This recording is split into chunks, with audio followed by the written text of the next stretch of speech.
My name is James Walker. I am 45. This happened one cold, overcast autumn when I decided to escape the relentless noise and guilt of my past by retreating into the solitude of a Hoosier National Forest in Indiana. I'd spent years haunted by regrets and the ghost of my own failures, and I believed that isolation might offer me a chance to face those inner demons head-on. I drove my aging RV deep into the forest, finding a remote clearing that seemed far removed from the world. The vehicle was as worn out as I felt. Its generator coughed and spluttered every time I tried to start it, and the persistent rattling of its old frame reminded me that nothing in life was built to last forever. I parked on a dirt road flanked by towering pines and set about making the small space my sanctuary for the next few days. The first night was quiet, but for the sounds of the forest. I attempted to ignite the generator for some warmth and light, but it only managed to cough out a few sputters before dying again. I shrugged it off as another failing piece of equipment in an already failing life and lit a small fire outside instead.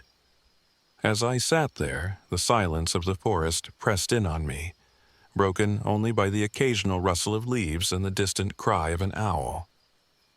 It wasn't long before I started to hear something else, a soft, barely perceptible whisper that seemed to echo among the trees. I told myself it was just the wind, yet deep down, a chill ran through me. Over the next couple of nights, I began to notice strange occurrences. I would wake in the middle of the night to find objects in the RV inexplicably moved from their usual spots. A mug on the table here, a flashlight missing there. At first, I assumed it was my fatigued mind playing tricks, but the incidents became too frequent to dismiss as mere forgetfulness. Then, I saw her. It was on the third night, during one of those restless hours when sleep eludes you, that I caught sight of a small figure in the half-light of my RV's failing lamp. Peering through the window, I saw a child, dressed in old-fashioned clothes with large, sorrowful eyes that seemed to bore right into me. The child was standing just beyond the reach of the light, swaying gently as if beckoning me. The sight was both haunting and heartbreaking, and I felt a compulsion to follow, despite the terror that gripped my heart. In the following day's dim light, I ventured a short walk into the woods, driven by a mix of curiosity and an inexplicable pull to understand what I had seen. The forest, usually a place of solace, now felt charged with a foreboding energy. As I wandered, memories I'd long suppressed began to resurface, memories of a terrible accident that had forever altered my life. I recalled the news reports, the hushed conversations, and most piercing of all, the newspaper clippings that had once taunted me with the stark truth of my own negligence. In those clippings, I had read about a tragic car crash that claimed the life of a local child, a child who bore an uncanny resemblance to the spectral figure haunting my nights. That revelation hit me like a freight train. The guilt that had been festering inside me for years, the guilt I'd tried to smother under layers of distraction and isolation, now bubbled to the surface. I had been partly responsible for that accident, a mistake that had cost an innocent life. The image of the child, once a distant memory, was now a persistent apparition that refused to fade away. Determined to find answers, I began searching the immediate area around my RV. I discovered something unsettling near the base of a large oak tree. A series of old newspaper clippings, yellowed with age and partially buried under fallen leaves. They chronicled the accident in meticulous detail, including a grainy photograph of the child. As I read, my hands trembled uncontrollably. The child's face, frozen in a moment of innocent terror, looked directly at me, as if accusing me of my past inaction. That night, the whispers returned, louder and more insistent. I lay in my small, creaking bed inside the RV, the images of the child and the accident playing over and over in my mind. Sleep eluded me as I struggled with the heavy weight of remorse. In the darkness, the RV seemed to close in, and every creak or groan of its old frame became a sinister reminder of the life I couldn't escape. Then came the dreams. Vivid, nightmarish visions where the ghostly child transformed into a mirror of my younger self, a boy I once was, full of hope before the burden of guilt crushed it. In these dreams, I saw the accident in gruesome detail, felt the impact, the shattering of glass, and the final silent scream. When I awoke, sweat and tears stained my pillow, and I knew I couldn't ignore the truth any longer. The child was not just a ghost, it was a manifestation of my own guilt, a relentless force demanding that I confront what I had long buried. Compelled by desperation, I set out to find the source of these apparitions. Following a series of faint footprints and strange markings in the mud, I stumbled upon an abandoned cabin deep within the forest. The building was dilapidated, its wooden walls weathered and covered in creeping vines. A solitary lantern hung from a rusted hook, swaying in the breeze as if inviting me inside.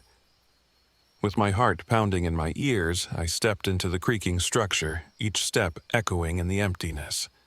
Inside, the air was heavy with decay and the smell of old wood. I could barely see past the faint light of the lantern, but as I moved further in, I found myself in what appeared to be a small living area.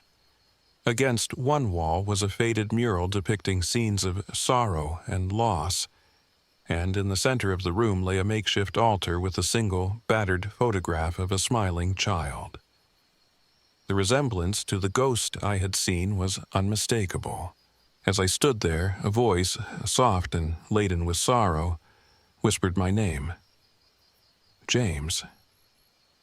It was not a call from any living person, but the sound resonated deep within me, as if the very walls of the cabin held the weight of my past. I sank to my knees, the flood of memories and regret overwhelming me. The apparition was no longer an external force. It was the culmination of my suppressed guilt, an echo of the life I had shattered. In that dim, haunting space, I realized that the forest, the RV, and even this forsaken cabin were all conduits for the truth I had been avoiding. The ghost of the child had come not to terrorize me, but to force me into acknowledging my past. Every malfunction of the RV, every misplaced item, every whisper in the dark had been a reminder of the life I lost and the responsibility I had fled from for far too long. I spent what felt like hours in that cabin, confronting my own inner demons with a mixture of anguish and resolve. I recounted every detail of the accident, every decision that had led me here, and in doing so, I began to see the possibility of redemption. The ghost's mournful eyes, so full of sorrow and accusation, slowly softened. It was as if the spirit was urging me to forgive myself, to make amends, even if only in spirit. When I finally emerged from the cabin, the first light of dawn was breaking through the trees. The forest, which had seemed so oppressive in the night, now glowed with a fragile hope. I knew that the journey ahead would not be easy. Redemption was not a destination, but a constant struggle. Yet, in that quiet moment, I felt a faint stirring of relief, a hint that perhaps the relentless whispers and the spectral visions were beginning to fade. I returned to my RV with a heavy heart, but a renewed sense of purpose. I spent the next few days in a reflective solitude, repairing what I could of the old vehicle and making small offerings at the base of the trees, tokens of remorse and attempts at penance. I visited a small nearby chapel, and with trembling hands, confessed my sins to a kindly priest who listened without judgment. Each act, however small, was a step toward absolution. Though the supernatural occurrences eventually lessened, I never forgot the lessons of that dark, solitary retreat. The ghost of the child remained in the corners of my vision from time to time, a silent reminder of the past I could never completely escape. Yet now, instead of a vengeful apparition, I saw in that spectral figure a call to do better, to live a life that honored the memory of those lost, and to ensure that my regrets did not define my future. Now, whenever I drive my RV along the winding roads of Hoosier National Forest, I feel a gentle presence beside me, a whisper in the pines reminding me that the past is never truly gone, but that forgiveness, though hard won, is possible. I still bear the weight of my mistakes, but I also carry the hope of redemption, a hope that was born in the silent, haunted hours of that long-ago autumn. My journey is far from over, and every day is a struggle against the shadows within, but I've learned that even in the darkest woods, there can be a path to light, if only one is brave enough to follow it.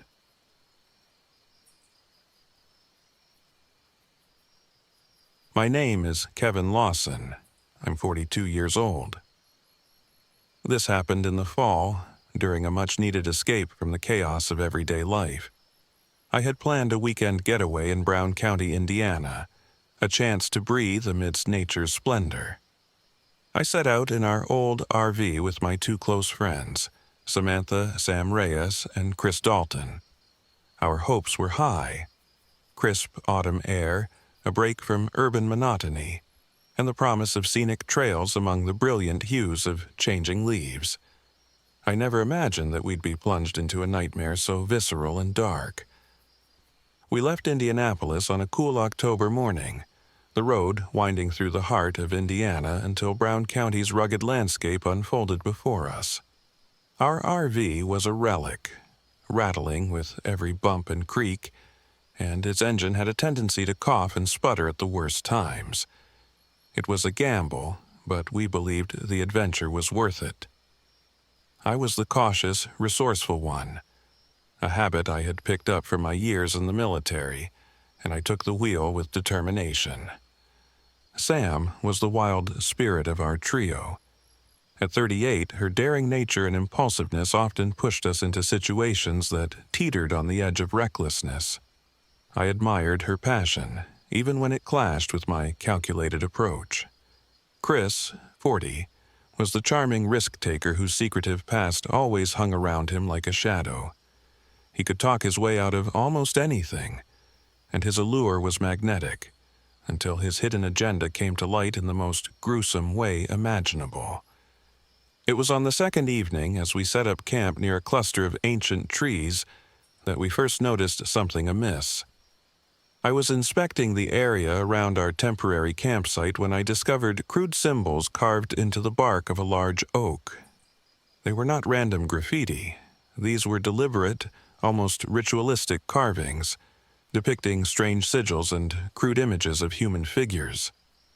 I felt a chill run down my spine as I tried to recall any local folklore that might explain such markings. A memory of whispered legends about the Crimson Circle, a secretive cult operating in these parts, began to surface. Later, while refueling at a small, weathered gas station in a nearby town, a reclusive local leaned over the counter and muttered, "You folks best steer clear of the woods after dark. The Crimson Circle don't take kindly to strangers." His voice was rough, his eyes full of unspoken warnings. I brushed off his words as superstitious ramblings until the night fell and the forest came alive with unsettling sounds. The RV's old engine sputtered one final time in the dark, leaving us stranded in a clearing surrounded by whispering pines and the rustling of unseen creatures. That night, as I lay in a frayed sleeping bag, the wind howled outside and every creak of the RV set my nerves on edge. I couldn't shake the feeling that we were being watched. I recalled Sam's earlier words. She'd seen a figure moving in the periphery of the RV's feeble light, a dark silhouette that vanished as quickly as it appeared. My military training told me that fear was often the precursor to danger, and danger, it turned out, was just beginning. The following morning, we decided to leave the RV and seek help at an old ranger station we had spotted on a crude map. The RV's engine refused to cooperate, and our outdated equipment left us with little choice but to trek through the dense undergrowth. Tensions were high. Sam's excitement over exploring the carvings clashed with my insistence on caution. Chris tried to mediate, but I sensed an underlying hesitance in his demeanor that I couldn't quite place. As we made our way along a narrow trail, the forest seemed to close in around us. The carved symbols recurred on trees along the path, more frequent and disturbingly arranged. I kept a steady pace, eyes scanning the darkness beyond the trees. That's when the ambush struck. Out of the gloom, masked figures emerged silently, encircling us with gloved hands brandishing crude, blood-stained tools. The attack was swift and brutal. I fought back, adrenaline surging, but there were too many of them. Amid the chaos, I caught a glimpse of Sam being seized by a figure draped in dark robes. Her muffled screams echoed as she was dragged away into the forest. I shouted her name, desperation choking my voice, but the attackers paid no heed. In the melee, I managed to fend off one of the cultists, but the reality of our situation crashed over me like a tidal wave. We were dealing with more than just a group of crazed locals. We were facing a ritualistic cult, the infamous Crimson Circle, whose whispered legends I'd once dismissed as folklore. Their brutal assault left me with deep lacerations and a burning need for retribution, but my thoughts were consumed by Sam's abduction. Chris, recovering from his own injuries, began acting strangely. His eyes darted with something akin to guilt, and he repeatedly excused himself, claiming to need to check on our gear. Later, in the eerie silence that followed the attack, I found evidence that Chris had been in contact with the cult prior to our ambush. Hidden in his jacket pocket was a scrap of paper with detailed notes about our route and campsite locations, information that could have only come from a traitor. The betrayal stung deeper than any wound. Chris had always been a friend, and his duplicity shattered any trust I had left. I confronted him as we huddled together, trying to understand how things had spiraled so out of control. His admission was as cold as the autumn wind. He had struck a deal with the cult, hoping to secure a cut from their illicit operations. The revelation ignited a fire of betrayal and anger inside me, but there was no time for recrimination. I needed to rescue Sam, and now I was forced to face both human treachery and the supernatural horror the cult worshipped. Determined, I gathered what scant supplies we had left and followed the trail into the heart of the woods. The further I went, the more the forest seemed to distort. A palpable malevolence hung in the air, as if an ancient evil had awoken. In moments of desperate solitude, I recalled the local lore of a skinwalker, a creature said to shapeshift and herald the arrival of the cult. Its presence was felt in the soft rustle of leaves that sounded eerily like whispers, and in fleeting shadows that moved with unnatural grace. After hours of navigating the labyrinthine trails, I arrived at a clearing marked by the same sinister symbols. In its center lay an altar, stained with a dark, dried blood. Around it, hooded figures chanted in a language I couldn't comprehend, their voices rising and falling in a hypnotic cadence.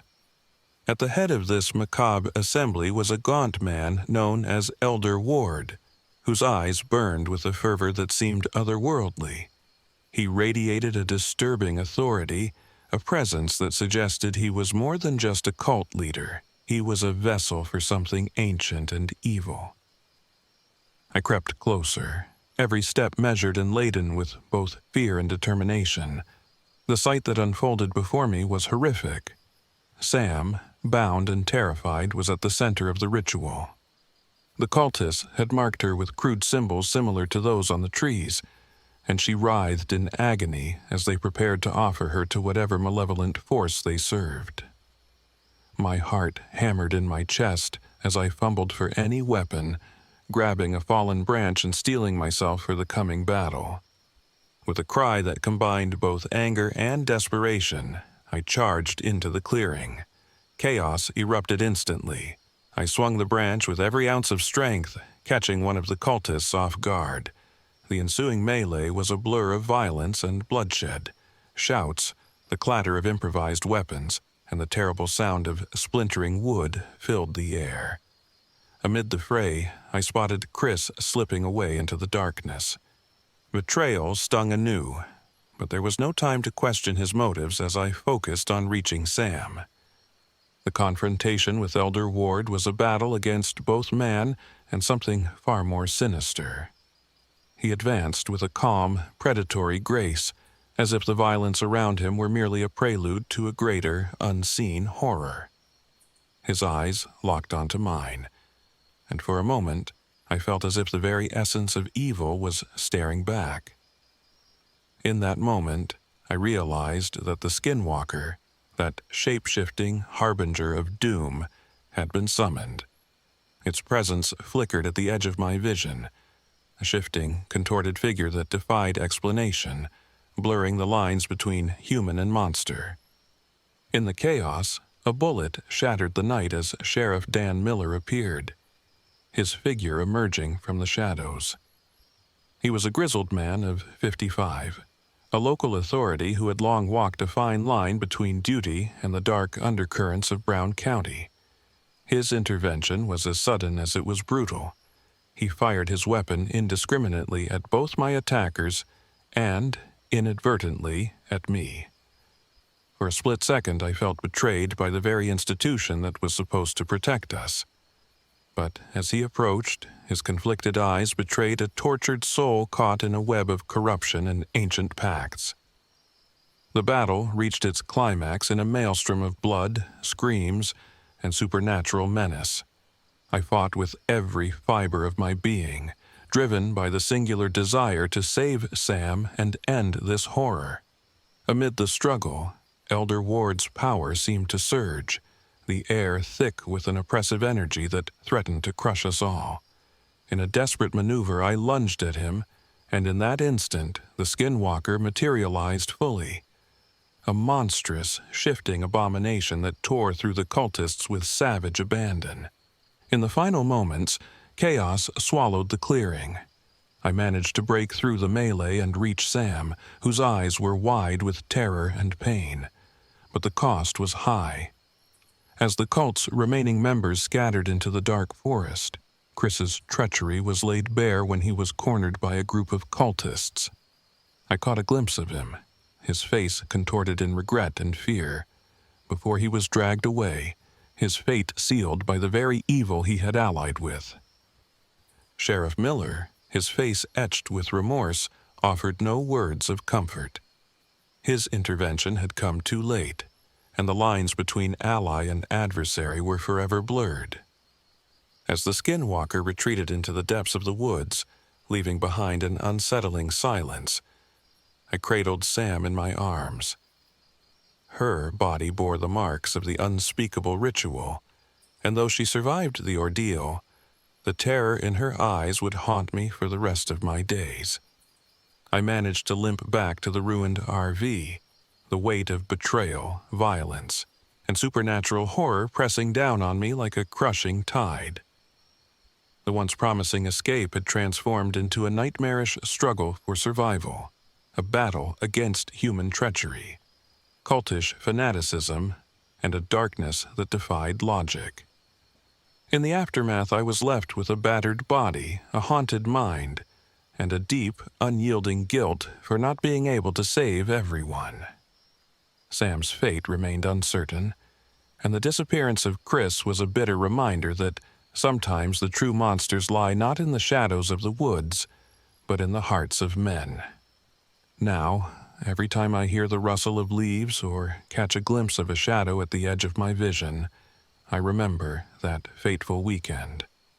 I know that somewhere in the deep woods of Brown County, the Crimson Circle still lurks, waiting to ensnare the unwary, and that the ancient, shifting horror the skinwalker, remains an ever-present harbinger of doom.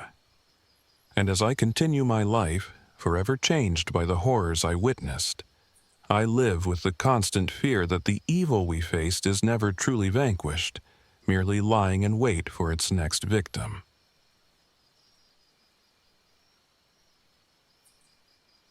My name is Nathan Miller.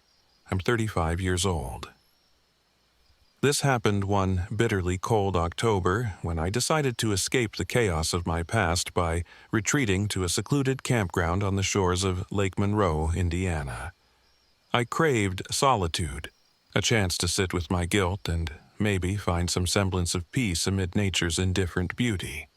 I arrived in my aging RV, a creaking metal shell that had seen better days. The vehicle's persistent electrical quirks and flickering lights were as much a part of my journey as the memories I carried. I parked on a dusty plot near the lake, the water's surface smooth and silent under a slate-gray sky. The air was heavy with the scent of damp earth and decay, and an uneasy chill seeped into my bones, as if the very land were whispering secrets from long ago. The first night was strangely quiet, almost too quiet. As I settled into my cramped space, I couldn't help but notice that the RV's radio, which usually sputtered to life with local news or old country tunes, was instead filled with an incessant static, interlaced with what sounded like soft, distant whispers. I chalked it up to interference, but sleep eluded me as I lay awake, listening to that eerie murmur. The next morning, seeking distraction, I set out to explore the campground. A few weathered cabins dotted the area, their windows broken or shuttered. Near one such cabin, half hidden beneath tangled ivy, I discovered an old, tattered journal. Its cover was worn, the leather cracked, and inside were scrawled entries dating back over a century. The journal told the tragic story of Eliza Blackwood, a woman accused of witchcraft who was burned at the stake near these very shores. Her final entry spoke of betrayal and a curse, promising vengeance upon those who carried guilt in their hearts. I couldn't help but feel that her bitter words reached out to me across time. I spent the afternoon wandering along the lake's edge, the placid water a stark contrast to the turbulent emotions swirling within me. The sun began its descent, casting long shadows that danced among the trees. It was then I first heard her, the sound of a soft, almost imperceptible whisper, carrying my name on the wind. "Nathan," the voice sighed, filled with sorrow and accusation. I froze, my heart pounding. I tried to convince myself it was the wind playing tricks with the acoustics of the lake, yet a deep unease took root. That evening, I visited a small bait shop in a nearby town. The shop was dimly lit and cluttered, the air heavy with the scent of salt and old wood. Behind the counter, an elderly fisherman with a face weathered by countless storms leaned in and said, "You best be careful out there, son. They say that witch's curse still lingers around Lake Monroe. Folks burdened by guilt draw her near. You don't want to mess with that kind of darkness."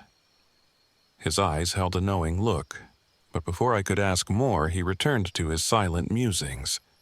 His warning left me unsettled, but I dismissed it as local superstition, until strange things began to intensify around me. Over the next few nights, the oddities escalated. The RV's malfunctions grew worse. Lights would flash erratically, and the radio would occasionally burst into guttural voices that blended with static. I started seeing visions, fleeting images of a spectral woman in a tattered white dress, her eyes dark with torment, drifting just beyond the periphery of my vision. Sometimes, when I caught my reflection in the window, it wasn't entirely my own face I saw, but hints of someone else, a shadowed visage filled with sorrow and malice. One morning, I awoke with a splitting headache and found mysterious shallow burns on my arms and neck. I had no memory of how they appeared. The RV's interior remained undisturbed, yet these marks were fresh, as if seared by invisible flames. I began to fear that I was not alone, that something was invading my solitude. Determined to understand what was happening, I returned to the dilapidated cabin where I'd found the journal. Its walls, once painted a cheerful yellow, were now faded and peeling, revealing dark stains beneath.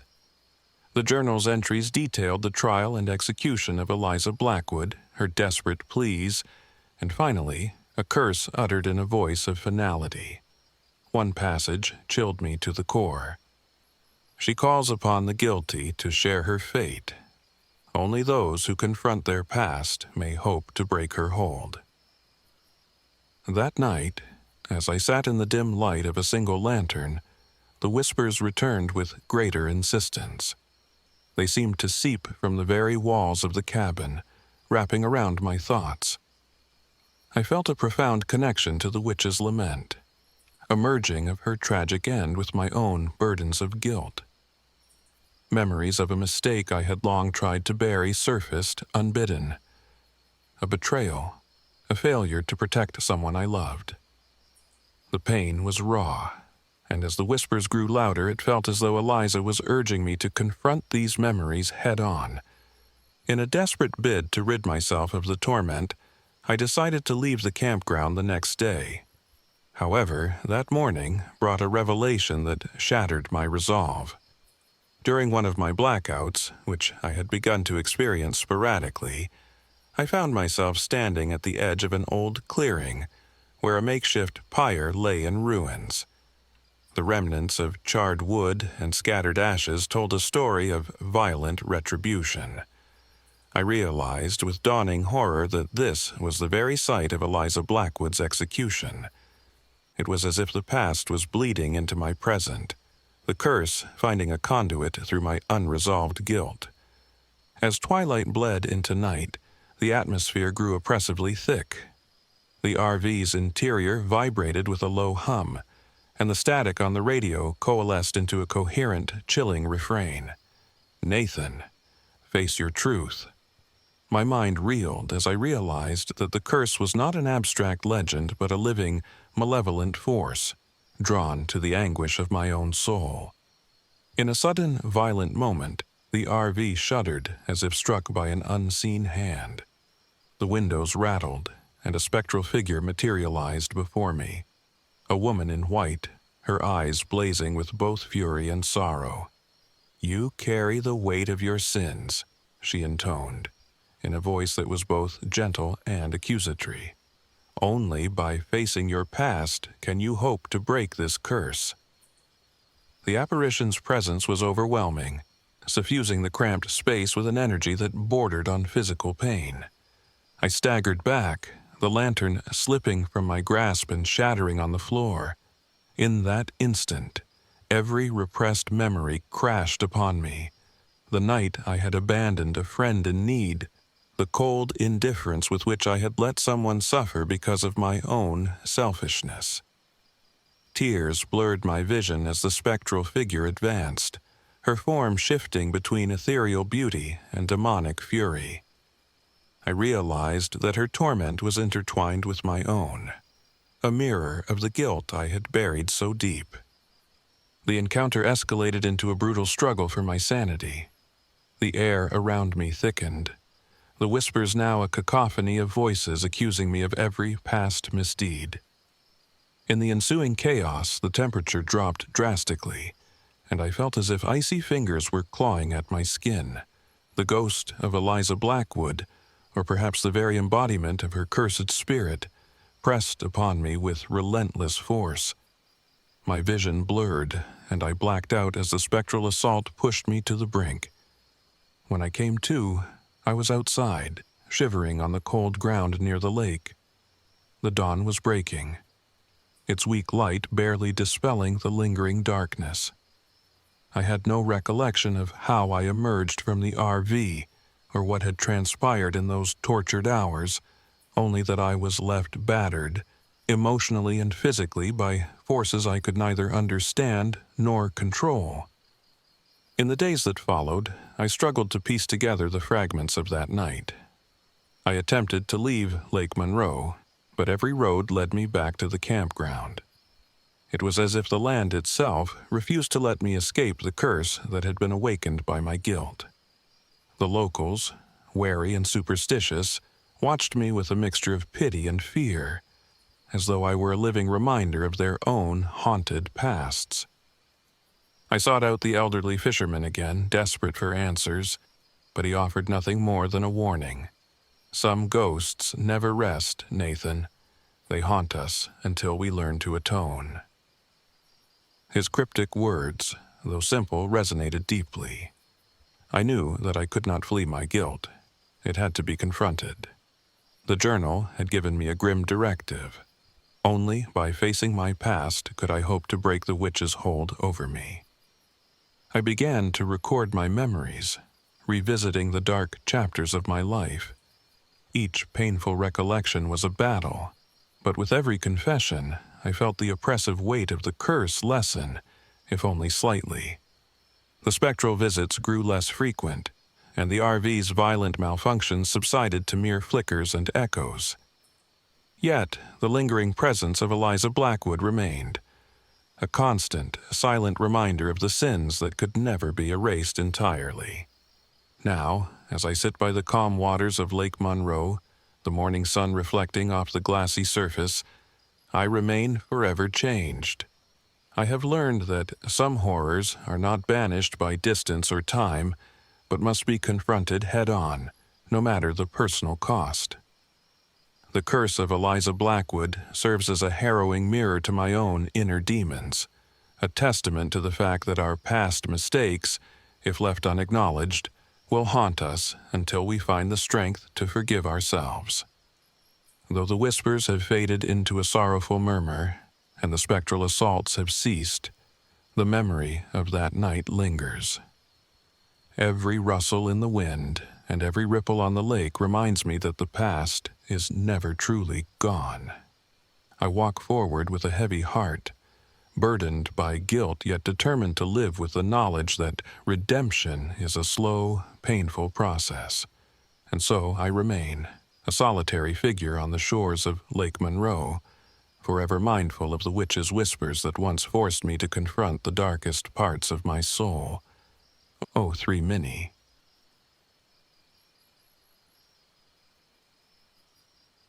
My name is Liam Carter.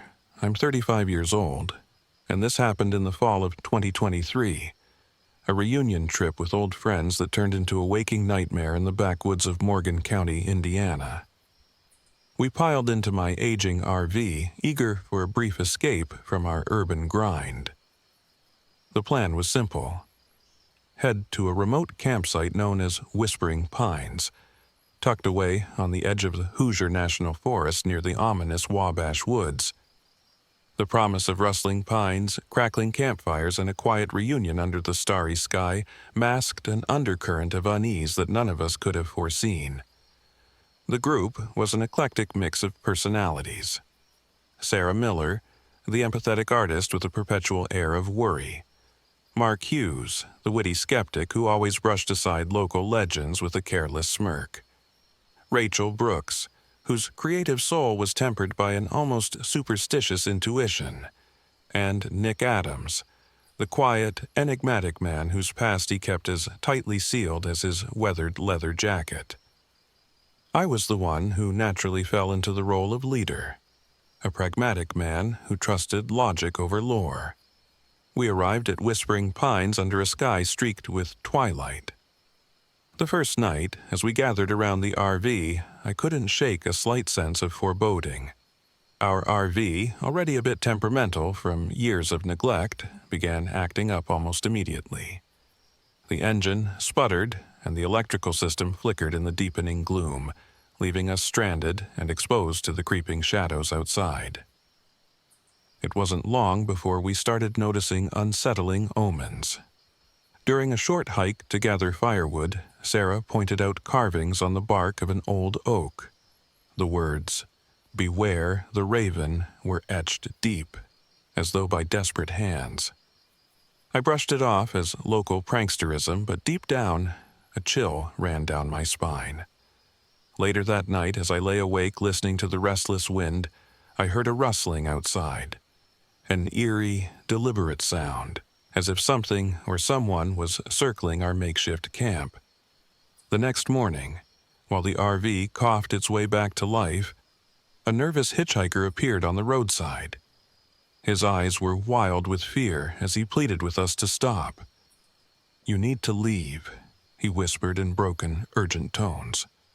"The woods, they're cursed.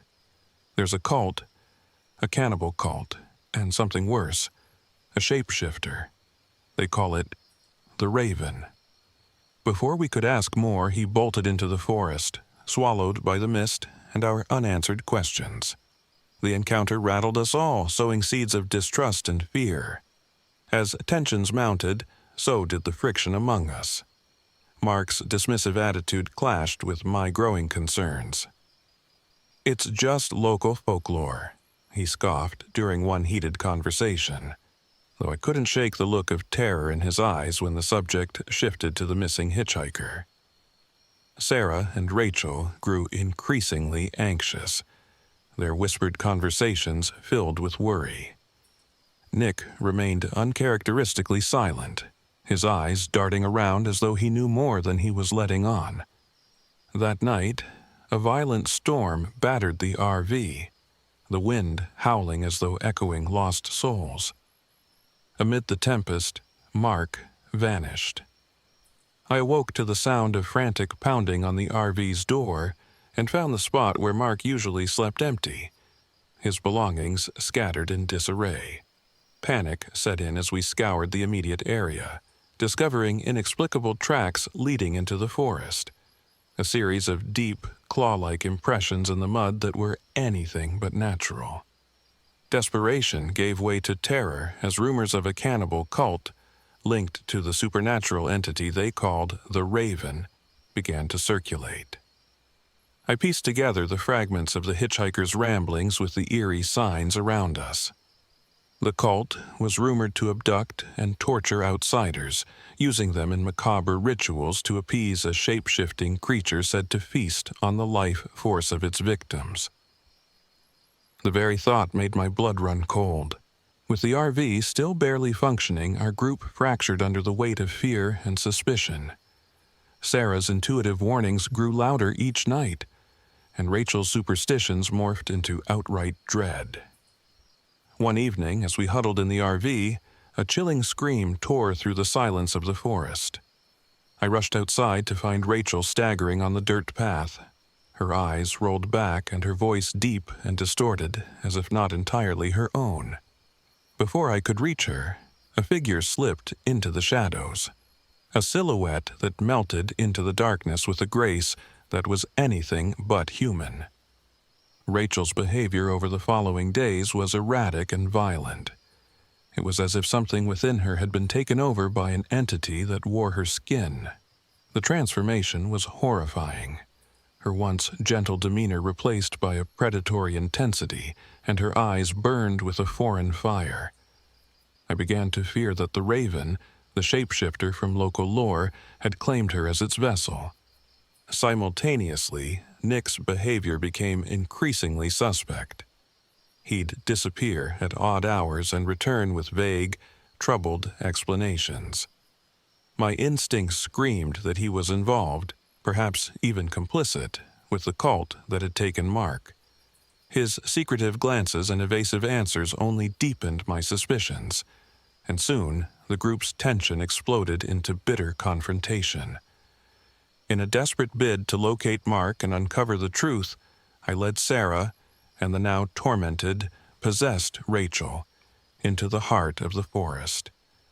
Following a trail of bloody symbols and crude carvings, we stumbled upon an abandoned farmhouse, its decrepit silhouette a dark stain against the moonlit sky.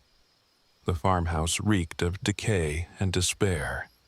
Inside, the remnants of unholy rituals lay scattered about, a macabre testament to the cult's presence. Before we could gather our thoughts, a group of masked figures burst through the creaking door. The confrontation was swift and brutal. We were ambushed by members of the cannibal cult, grim, determined souls whose eyes gleamed with the promise of pain. The air was thick with the metallic scent of blood and fear as we fought desperately. Sarah's screams echoed in the empty halls as she clutched me, her eyes wide with terror. In the midst of the chaos, I caught sight of Nick. He was speaking in hushed tones with one of the cult members, a sinister smile playing on his lips as though he were sealing a dark pact. Betrayal stung like a knife in my gut. I realized with horror that Nick had deliberately led us here, perhaps for his own gain or to satisfy some twisted allegiance to the cult. Before I could confront him, the cult dragged Mark away into a back room where unspeakable horrors awaited. I fought with every ounce of strength and resolve I possessed. The sound of breaking wood, grunts of struggle, and the distant, almost ritualistic chanting of the cult set my heart pounding in a frantic rhythm. I managed to wrest a crude blade from one of the attackers, its jagged edge reflecting the flickering light of a solitary candle. With Sarah clutching my arm, we pressed forward into the labyrinth of decaying rooms. In one cramped, blood-stained chamber, we found evidence of Mark's fate. A crude altar, smeared with dark stains, and chains that once bound a helpless soul. It was clear he had been tortured, his cries for mercy swallowed by the unholy rites of the cult. Rage and grief surged within me, and I vowed to rescue him if I could, even as the monstrous reality of our situation pressed in on all sides. Meanwhile, Rachel, still partially under the control of the Raven, moved through the chaos like a marionette. At one point, she turned on one of our would-be rescuers, a local farmer we'd encountered who had tried to help us, inflicting a savage wound before collapsing into a convulsive, unresponsive heap. The sight shattered any remnants of hope I had clung to, and I realized we were battling not only a human evil, but a supernatural force that defied our understanding. Cornered in a narrow corridor, Sarah and I prepared ourselves for what might be our final stand. The cult members advanced, their voices rising in a frenzied chant. And in that moment, as lightning illuminated the room through shattered windows, I saw the Raven manifest in horrifying clarity. The creature's form was fluid, a shifting mass of shadow and human likeness, its eyes glowing with a predatory hunger. It moved with a speed and malice that defied logic, as though the very laws of nature were bending to its will. In the ensuing melee, I managed to engage one of the cultists in a desperate struggle. The blade in my hand was more than a tool. It was a lifeline, a final measure against the encroaching darkness. But even as I fought, I realized that the true horror was not merely the physical assault of the cult, but the betrayal that had led us into this nightmare. Nick's treachery had set these events in motion, and now the consequences were unfolding in a relentless torrent of violence. As the battle reached its climax, Rachel, her voice oscillating between her own and that of the Raven, uttered a guttural incantation I had heard the hitchhiker mention in fragmented whispers. In that moment, something within her broke free from the creature's grip. With a sudden, agonizing effort, she performed a ritual, one of binding and exorcism, drawn from the tattered notes we'd found scattered in the hitchhiker's belongings. The room filled with a deafening roar as the shapeshifter's form convulsed, its unnatural presence struggling against the ritual's force. The struggle was brutal. Amid the chaos, Nick's fate was sealed. His betrayal was met with a swift and violent retribution from a faction of the cult, who, sensing his duplicity, turned on him with savage brutality. I later found him lying among the ruins, a broken man whose secrets had cost him his life. In the final moments of the confrontation, Sarah and I forced our way through the farmhouse's collapsing corridors. The night air was a cold, indifferent witness as we emerged battered and broken into the open, the storm having subsided into an eerie calm. We immediately contacted local authorities, our voices trembling as we recounted the horrors we'd witnessed. But even as help arrived, the specter of the events that had transpired lingered, Mark was still missing, presumed dead, and Rachel remained in a coma, her body scarred by the dual assault of cult rituals and the supernatural. I drive away from Morgan County now with a heart heavy with loss and a soul forever marked by betrayal and terror. The memories of that harrowing reunion, of whispered warnings on ancient trees, of the merciless violence in that abandoned farmhouse, and of a shapeshifter known as the Raven, haunt me like relentless ghosts. Every time I catch a glimpse of a shadow in the corner of my eye or hear the faintest echo of a cry in the dead of night, I remember that in the depths of the Indiana backwoods, some horrors are all too real.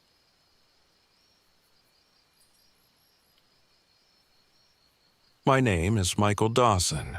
I'm 42, and this happened one bitter autumn in 2023, a time when I thought an RV escape to McCormick's Creek State Park might finally let me leave behind the ghosts of my past. I drove my battered RV into the heart of Indiana's rugged wilderness, seeking solace from a life riddled with regret. I'd hoped that in the silence of the state park's dense woods and secluded trails, I could confront my inner demons and start anew. The isolation, however, brought with it a different kind of torment, one born not only from the weight of my memories but from the suspicion and wrath of a local community determined to mete out its own brand of justice. The RV, a clunker that had seen better days, greeted me with a sputtering engine and unreliable electrical systems. I set up camp near a small clearing, trying to ignore the ominous creaks and groans of the old vehicle. That first night, as I lay awake in the cramped interior, I couldn't shake the feeling of being watched. Outside, the wind whispered through the trees, and I caught sight of strange symbols crudely carved into the bark of a nearby oak. They looked like arcane marks of some forgotten justice, a subtle reminder that even here, hidden away from prying eyes, my past might not be so easily left behind. The next morning, while I was gathering firewood, a haggard hitchhiker appeared on the roadside. His eyes were wild, and his voice was low and urgent. "You need to be careful," he rasped. "The hunters, they're out there, and they're not forgiving." Before I could ask him to elaborate, he disappeared into the underbrush, leaving me with a lingering chill and a foreboding sense that I was being tracked. I tried to shake off the encounter and focus on the peacefulness of the park, but deep down, I knew that my presence hadn't gone unnoticed. Whispers among the locals spoke of vigilantes who roamed these parts, a twisted band led by a man known as Eli Red Thompson, a charismatic yet ruthless figure whose own scars of loss and vengeance had transformed him into judge, jury, and executioner. They believed that outsiders, especially those with a troubled past, were the root of the community's woes. As twilight fell, I heard muffled voices and quick footsteps around the RV. I couldn't tell if it was just my imagination or something more sinister, but the sense of being hunted grew palpable. My solitude was shattered when a group of men, faces obscured by hooded caps, emerged from the darkness. Before I could react, they ambushed me. In moments, rough hands grabbed me, and I found myself overpowered and thrown into the back of a pickup truck. I awoke hours later in a dim, musty room of an abandoned cabin deep in the woods. Bruised and disoriented, I realized I had become a prisoner. The atmosphere was oppressive, heavy with the stench of sweat and decay. One of my captors, his voice low and menacing, barked, "You're one of them, aren't you? The criminal who's ruined our lives." I protested my innocence, explaining that I was a broken man seeking redemption, not a monster deserving punishment. But my words fell on deaf ears. Days blurred into nights as the vigilantes subjected me to brutal interrogations and unspeakable physical torment. They used every method imaginable to force a confession, their cruelty laced with personal vendettas. In the isolation of that forgotten cabin, my past, a tapestry of mistakes and missteps, was paraded before me. each moment a reminder of the guilt that had haunted me for years. The pain was relentless, not just in body, but in spirit. I felt as though every ounce of my will was being drained away, each torment a desperate plea for atonement. It was during one of these dark nights, when I thought I was about to succumb entirely, that I encountered a glimmer of hope. Amid the oppressive gloom, a figure emerged. A local law enforcement officer named Deputy Helen Price. I had heard murmurs of her in the community, a tough but compassionate woman determined to do what was right. At first, she eyed me with suspicion, her gaze hard and unyielding. I could tell she was torn between the orders of her superiors and her own sense of justice. Yet, when I managed to muster the courage to explain my situation, my genuine desire for redemption, and the misunderstanding that had landed me in this nightmare, her hardened expression softened ever so slightly. Deputy Price had been investigating the Vigilante group for some time. She confided in me that she'd long suspected that the local community's thirst for retribution was fueled by personal loss and bitter vendettas. With measured caution, she helped me plan a way out. Over the next few days, while I was kept under tight surveillance by the vigilantes, Helen and I exchanged furtive glances and whispered words through the thin walls of my makeshift prison. She risked her position to bring me small morsels of food and water, along with bits of information that illuminated the dark web of corruption and twisted justice that had ensnared me. One evening, when the cabin was shrouded in a storm that seemed to wash away all hope, Helen managed to orchestrate a daring escape. As lightning split the sky and thunder roared overhead, she arrived quietly, unlocking the door and ushering me out into the torrential rain. We moved quickly through the rain-soaked woods, my battered body aching with every step, yet buoyed by the sudden surge of hope that Helen represented. Our flight, however, was far from over. The vigilantes, led by the notorious Eli "Red" Thompson, were relentless. Their faces, hidden by dark caps and grim determination, haunted every twist and turn of the forest. As we raced along muddy trails and through dense underbrush, I couldn't shake the feeling that the past I had hoped to escape was catching up with me, both in the form of the vigilantes and the memories of the crimes I had once committed. Crimes I still bore the weight of in my soul. We finally reached an old ranger station that Helen believed could serve as a temporary refuge. The building was decrepit, with broken windows and peeling paint, a relic from a time when the forest was a place of order, not chaos. But within its crumbling walls we found a semblance of safety. There, in the flickering light of a single oil lamp, Helen detailed her suspicions about the vigilante group. According to her, Red was not simply motivated by a desire for justice. He was driven by a thirst for retribution that had morphed into something much darker. His band was not merely a group of concerned citizens. They were a rogue faction, manipulating local grievances for their own ends.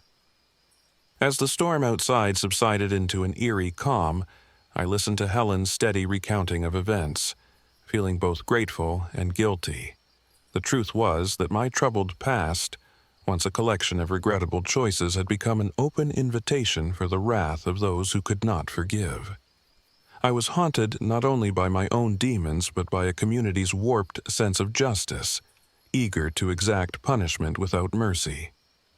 With Helen's help, we planned our next move. Our goal was to expose the vigilante network to the proper authorities and clear my name. But before we could act, Red and his men discovered our hiding place. The ensuing confrontation was chaotic and violent, a desperate clash under the cold, unforgiving light of dawn. In the midst of the melee, I found myself face to face with Eli "Red" Thompson. His eyes, burning with hatred and a fervor that bordered on madness, locked onto mine as he shouted, "You've ruined everything." It was a confrontation that transcended personal guilt. It was an embodiment of the community's collective fury. The fight was brutal. I fought with every ounce of strength I had left, not just to survive, but to prove that I was more than the sum of my past mistakes. Helen's steady presence by my side lent me the courage to endure, even as the chaos of the shattered glass, splintering wood, and anguished cries filled the air.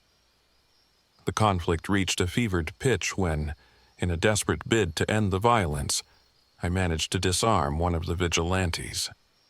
In that moment, as I held the crude weapon trembling in my hands, I realized that the true battle was not merely one of survival, but of reclaiming my identity from the jaws of a vindictive past. Amid the tumult, evidence emerged that shattered the vigilantes' narrative. In the wreckage of their makeshift camp near the ranger station, I uncovered documents and photographs that revealed a web of corruption stretching far beyond my own supposed crimes. It became clear that the vigilante group had been manipulating local tragedies to suit their agenda, their hatred fueled by personal vendettas and a desire to control the community through fear. With this evidence in hand, Helen promised to deliver it to her superiors, ensuring that the rogue elements of the vigilante network would finally be brought to justice. As the confrontation drew to a close, Red's men were arrested, and the vigilante group's grip on the area began to crumble. Yet the scars of that ordeal would linger long after the authorities restored order. I was left battered, not only in body but in spirit, a man forced to confront the darkest aspects of his past and the cruelty of a world unwilling to forgive. In the aftermath, as I sat alone in the RV that had once symbolized my escape, I allowed myself a moment of reflection.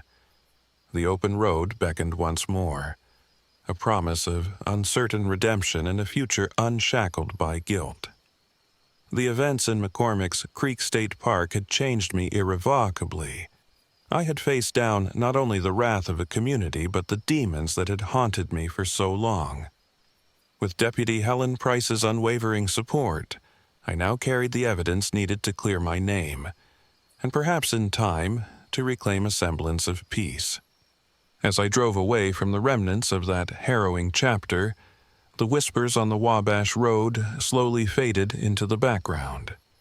I knew that the journey ahead would be fraught with challenges, both external and internal, yet, for the first time in years, I felt a glimmer of hope that I could rebuild my life from the ruins of my past. The road stretched out before me, endless and uncertain, but I was determined to move forward, 1 mile at a time, with the weight of yesterday slowly lifting from my shoulders. Even now, when I catch a glimpse of a hooded figure in the twilight, or hear the distant murmur of voices in the wind, I'm reminded of those dark days in the woods. But I also remember the quiet strength of Deputy Price and the undeniable truth that even in the deepest darkness, there is a chance for redemption.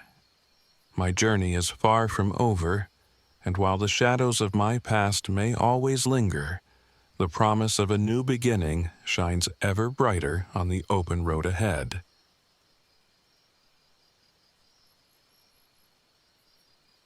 My name is Meredith Hayes.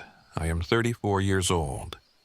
This all happened one chilly autumn weekend at Turkey Run State Park, Indiana, a trip that was supposed to be a much-needed escape from my hectic life, but turned into a nightmare I never imagined. We piled into Alex Morgan's battered RV early on a crisp October morning. Alex, with his easy smile and a secretive glimmer in his eyes, had organized the trip for the 4 of us. Besides me, there was Connor Reed, whose impulsive, thrill-seeking nature was as contagious as it was dangerous, and Sarah Blake, quiet and sensitive, prone to unsettling premonitions that she always brushed off as nerves. Our plan was simple: a weekend immersed in nature far from the city's chaos. Things started going awry almost immediately. On our first night, as we settled near a clearing off one of the less traveled trails, the RV's generator sputtered and died. The bitter autumn wind crept in, turning the inside of the RV into a bone-chilling prison. We tried to fix it, but our attempts were futile. I remember the clatter of loose wires and Alex's frustrated curse as darkness began to press in. As night fell, Sarah's uneasy whispers broke the silence. "Do you hear that?" she asked, her eyes wide. From somewhere beyond the flickering circle of our dying campfire, a soft, mournful wail drifted through the trees. At first, we all assumed it was the wind or perhaps an animal, but the sound was strangely human. A lament, as if someone were crying for help. I decided to take a quick walk around the campsite to check our surroundings, despite the chill. That's when I stumbled upon something that made my blood run cold. Near an old, rusted fence, half hidden by fallen leaves, lay a faded dress, its white fabric torn and stained with what looked disturbingly like dried blood. Not far from it, strange, uneven footprints marked the soft earth. Prints that no ordinary hiker would leave. I returned to the RV, heart pounding, and shared my discovery with the others. It wasn't long before the park ranger, a grizzled man with wary eyes, paid us a visit. In a low, almost conspiratorial tone, he warned us about the Lady in White, a local legend of a ghostly figure who wandered the park, luring unsuspecting travelers to their doom. His words, combined with the eerie sounds and the mysterious dress, set our nerves on edge.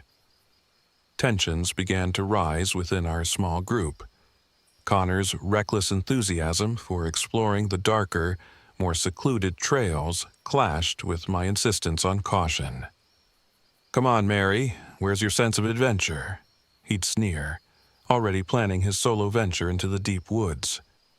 Alex tried to mediate, his calm demeanor a thin veneer over something I couldn't quite place. Meanwhile, Sarah's anxiety only worsened as she spoke of recurring nightmares where a sorrowful, spectral figure beckoned her into the darkness. One night, after a particularly bitter wind had forced us to huddle together inside the RV, I overheard a hushed conversation between Alex and someone on his cell phone. Their voices were low, almost conspiratorial. I couldn't make out everything, but fragments of words like sacrifice and tradition sent chills down my spine. I brushed it off as paranoia, until the next day when everything unraveled.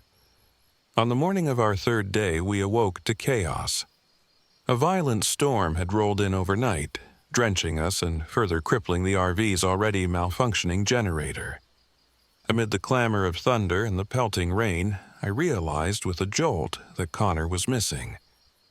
One moment he'd been arguing with me about staying close to the RV, and the next he was gone. Frantic, we searched the immediate area. In a narrow, muddy trail just beyond our camp, I found signs of a struggle. A scrap of Connor's jacket, soaked and torn, and patches of blood smeared along the damp ground. Panic set in as we realized that something, or someone, had taken him into the dark, swirling tempest of the forest. Alex and I argued heatedly. I demanded answers, accusing him of hiding secrets. "What did you do, Alex? What did you say on the phone?" I hissed, my voice trembling with anger and fear. He avoided my eyes, his usual calm now twisted into something unrecognizable. Sarah, shaking and barely coherent, muttered that the ghost of the Lady in White had come for him, an idea that only deepened the ominous aura hanging over us. Reluctantly, Alex admitted that he'd been in contact with a local group, a cult of sorts that worshipped the legend of the Lady in White. According to him, they believed that by sacrificing outsiders, they could appease the spirit and maintain an ancient tradition. My heart pounded in disbelief and horror. Alex had been drawn into something sinister long before we embarked on this trip, and now it seemed he had orchestrated the abduction of Connor as part of a twisted bargain. With the storm intensifying and the forest growing increasingly hostile, we made a desperate decision: to rescue Connor. Splitting into two groups, we planned a daring assault on what we presumed was the cult's hidden hideout deep in the woods. Sarah, though terrified, insisted on joining me. Alex, now a liability, was left behind to stall the cult members, though his true loyalties remained murky. Armed with nothing more than flashlights, a few improvised weapons, and a burning resolve, Sarah and I trudged through the lashing rain. Every step felt heavier than the last. The forest, illuminated by intermittent lightning, seemed to close in around us with sinister intent. The premonitions that had plagued Sarah now felt all too real.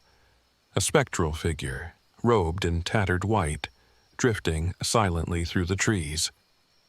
We eventually stumbled upon a clearing where the remnants of an old cabin lay in ruins. Flickering lights and muffled voices reached our ears. Peering through a broken window, I saw them. Cloaked figures, faces obscured by hoods, gathered around a crude altar. And there, bound and struggling, was Connor. His eyes, wide with terror and pain, locked onto mine for a fleeting moment before a cult member noticed our intrusion. In an instant, chaos erupted. I don't remember much beyond the sound of shattering glass, the hiss of rain on metal, and the primal screams of men in combat. Sarah and I darted from cover to cover, our hearts pounding as we fought off the attackers with desperate swings of a broken wooden plank. The cult members were vicious, and the ensuing melee was brutal. I caught a glimpse of one member, ragged and wild-eyed, slashing at Sarah, leaving a deep gash along her arm. She cried out in agony, but we had little time to tend to her wounds. Amid the skirmish, I heard a guttural cry behind me. Turning, I saw Alex, his face contorted with anguish and something else. Regret, perhaps, or terror. Before I could reach him, he was pulled away by a pair of cult members, his struggles muffled by the roar of the storm. The violence escalated, and in the tumult, I managed to free Connor from his binds. But our relief was short-lived. As we attempted to flee, I realized that one of the cult members had vanished into the swirling darkness with Sarah's arm bleeding profusely. The forest, once a sanctuary, had transformed into a labyrinth of terror.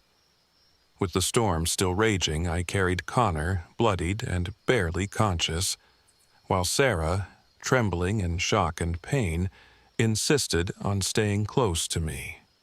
Every rustle of leaves, every distant scream set our nerves on edge. We had no choice but to press on, moving in the direction we hoped would lead us back to the RV. Our escape was marked by harrowing encounters. At one point, while ducking beneath low-hanging branches, we nearly ran into another cult patrol. In the dim light of dawn, hidden by the dense fog, I caught a glimpse of the lady in white. She drifted along the edge of the clearing, her eyes hollow and sorrowful, as if mourning the cruelty inflicted upon her sacred ground. The sight was both terrifying and oddly melancholic, a reminder that not all forces in this cursed place were entirely malevolent. Back at the RV, the scene was grim. The vehicle, battered by the storm and our desperate escape, offered little shelter. With Connor's condition deteriorating and Sarah's arm bleeding profusely, our immediate focus shifted to survival. I managed to rig up a makeshift bandage from old clothes while the storm began to wane. The park ranger, who had visited us earlier, arrived in a state of near hysteria, his eyes darting as he whispered of more disappearances and warnings that the locals had long heeded. In the following hours, as the rain subsided and a bleak sunrise emerged, I found myself alone with my thoughts and the lingering question, what had truly happened? Alex was nowhere to be found, dragged off by the cult or lost in the chaos of the night. Connor, barely clinging to life, was now our constant reminder of the horror we'd encountered. And Sarah, haunted by visions and now physically marked by violence, seemed a fragile echo of her former self. The cult, the ghostly lady in white, and Alex's betrayal haunted me as I sat by the RV, the silence after the storm echoing with unanswered questions. I realized that sometimes the most terrifying monsters are not those that exist only in legend, but those that dwell within the hearts of men. Alex's secret involvement with the cult had not only endangered our lives, it had shattered the fragile trust we once shared. In the end, we managed to get the RV started again, its generator sputtering to life as if by a final act of defiance. With Connor slowly recovering in the back of the vehicle and Sarah wrapped in a blanket, I knew we were far from safe. The forest loomed behind us, its dark secrets and vengeful spirits ever present. And though we had escaped physically, the horrors of that night would forever be etched into our minds. I still wonder about the lady in white. Was she a guardian of the cursed traditions of the cult, or merely a tragic victim caught in the crossfire of human greed and betrayal? And what of Alex? Did he vanish into the labyrinth of the woods, or was he claimed by the darkness he had so willingly embraced? As I drive away from Turkey Run State Park, the morning mist swirling around the RV, I carry these questions with me, a heavy reminder that sometimes the real terror lies not in the unknown, but in the betrayal of those we trust. This ordeal taught me that survival isn't just about escaping physical harm, it's about confronting the darkness within ourselves and those around us. And while I may never fully understand the forces that conspired against us that fateful weekend, I know one thing for certain. The haunted woods of Turkey Run will forever be a part of my soul, a chilling reminder of how quickly the line between myth and reality can blur into a living nightmare.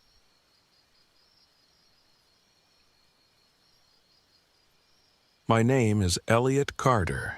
I am 41 years old. This happened one late autumn when I decided to leave behind the wreckage of my past and seek solace in the solitude of Hoosier National Forest, near the small isolated settlement of Pine Hollow, Indiana.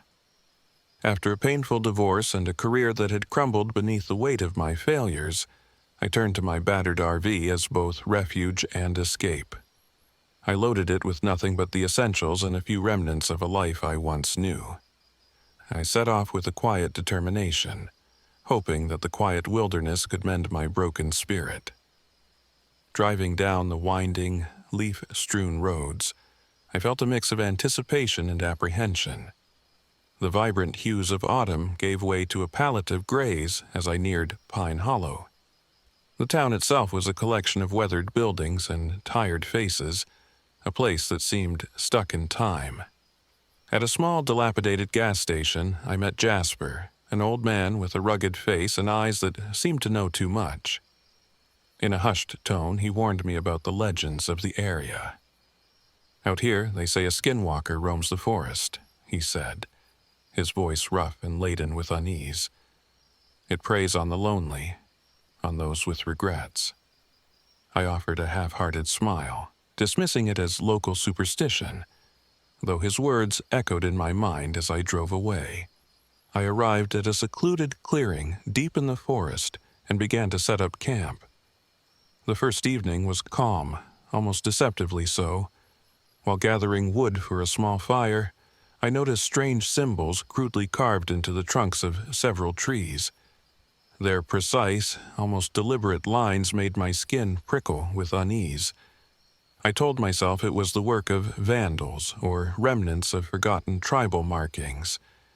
Yet the meticulousness of the carvings hinted at something more deliberate, something meant to warn or mark territory. That night, as I settled into the cramped confines of the RV, the generator sputtered and died, plunging me into a cold, dark silence. I sat there in the darkness, the sound of the wind and rustling leaves my only company. But as the minutes ticked by, I began to hear soft, shifting footsteps outside, as if someone, or something, was circling around my temporary sanctuary. I kept my flashlight close, its weak beam barely cutting through the inky blackness beyond the RV's windows. In the following days, the isolation began to weigh heavily on me. My thoughts drifted back to the mistakes of my past, the broken promises, the love lost, and the dreams that had withered away. The eerie sounds of the forest mingled with my internal turmoil, and I found it increasingly difficult to distinguish between my own troubled mind and the unsettling noises that echoed in the night. Every creak of the RV and rustle of the wind felt like a deliberate act, as if the forest itself was alive and watching. Then came the night of the storm. Torrential rain battered the RV, and thunder shook the very ground beneath me. I had barricaded the door with whatever I could find, old chairs, a few scraps of wood, but the relentless storm made everything feel fragile, as if my sanctuary could shatter at any moment. Amid the chaos of the tempest, I heard it, a sound that made my heart seize with dread. A low, distorted voice that seemed to whisper my name, laced with accusation and sorrow. It wasn't the wind. I fumbled for my lantern, its flickering light barely holding back the encroaching darkness. And then I saw it. In the wavering glow, a shape emerged at the edge of the clearing. A creature that defied rational explanation. Its form was fluid, its edges shifting like smoke in the wind. For a brief, horrifying moment, its face contorted into that of my ex, the woman I had lost, whose departure had shattered me. The resemblance was uncanny, her eyes filled with a torment that mirrored my own. I staggered back, heart hammering in my chest, as the creature moved with an eerie, predatory grace. I knew immediately that I was not dealing with a mere hallucination born of grief and isolation. This was something else, a skinwalker, as Jasper had warned. Its presence was malevolent, a physical manifestation of every regret, every pain I had tried to bury. It seemed to delight in my terror, its form wavering as it advanced, as if to say, "You cannot escape what you are." The days that followed were a relentless barrage of fear and uncertainty. The RV's generator continued to fail at the most inopportune moments, leaving me shivering in the dark. I began to notice that the creature wasn't just a figment of the storm. It left behind subtle signs. A trail of disturbed leaves, a glimpse of glowing eyes in the distance. I even found fresh carvings on the trees near my camp, markings that were unmistakably new and somehow taunting. I tried to maintain a semblance of rationality. Perhaps it was all in my head, the result of a mind battered by isolation and guilt. But then, on one particularly bleak night, the creature appeared again. I had barricaded the RV, but it was relentless. I heard its low, guttural voice just outside the door, whispering secrets I wished I'd forgotten. It spoke of my failures, of lost love, and of a future consumed by darkness. For the first time, I realized that the Skinwalker was more than a monster from local lore. It was a mirror to my own inner demons, taking a physical form to torment me. Determined not to be broken by this relentless assault, I resolved to confront the creature. I spent a sleepless night scavenging through the RV's clutter, desperate to find anything that could serve as a weapon. In the process, I discovered an old fuel canister and some unused gasoline stored away for emergencies. An idea, reckless and dangerous, began to form in my mind. A makeshift flamethrower, my last hope to drive this abomination back into the darkness from which it came. I set my trap at the edge of the forest, where the trees parted to reveal a steep drop-off, a natural barrier that would leave little room for escape. Under the cover of a moonless night, I lured the Skinwalker away from the RV by mimicking the familiar sounds of its voice, distorted and twisted, echoing my own regrets. My heart pounded as I watched from behind a thick clump of ferns, the fuel canister clutched tightly in my trembling hand. It appeared slowly at first, emerging from the shadows with a predatory grace that sent shivers down my spine. I could see the shifting contours of its form, the way its features flickered and warped as if uncertain of its own shape. In that heart-stopping moment, I knew I had to act. With trembling hands, I ignited the makeshift device, and a stream of flame erupted, racing towards the creature.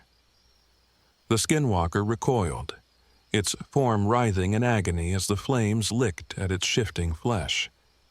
It let out a sound that was part shriek, part lament, a cry that echoed through the night and seemed to shake the very trees.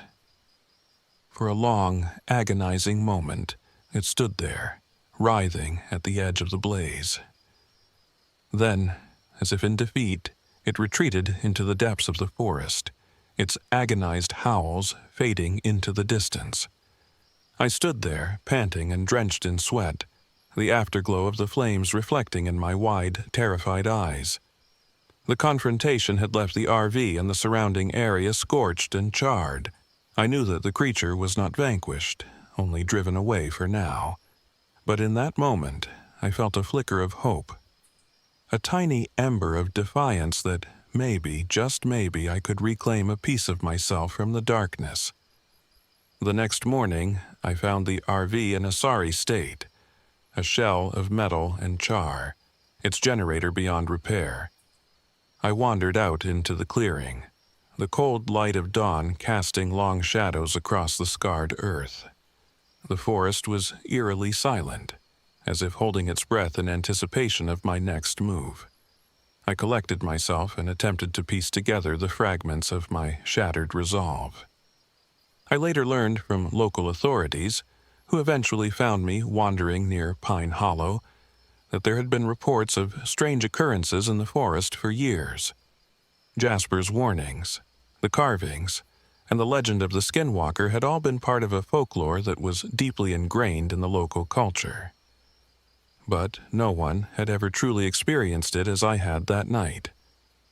Even as I left Pine Hollow behind, the memories of that harrowing encounter clung to me like shadows. The skinwalker, with its haunting, shifting visage and its chilling echoes of my own inner demons, remained an enigma. Was it an external force of malevolence, or merely a manifestation of the guilt and regret that had plagued me for so long? I still grapple with that question every day. I drive away from the forest now, the scars of that night etched not only in my body but in my soul.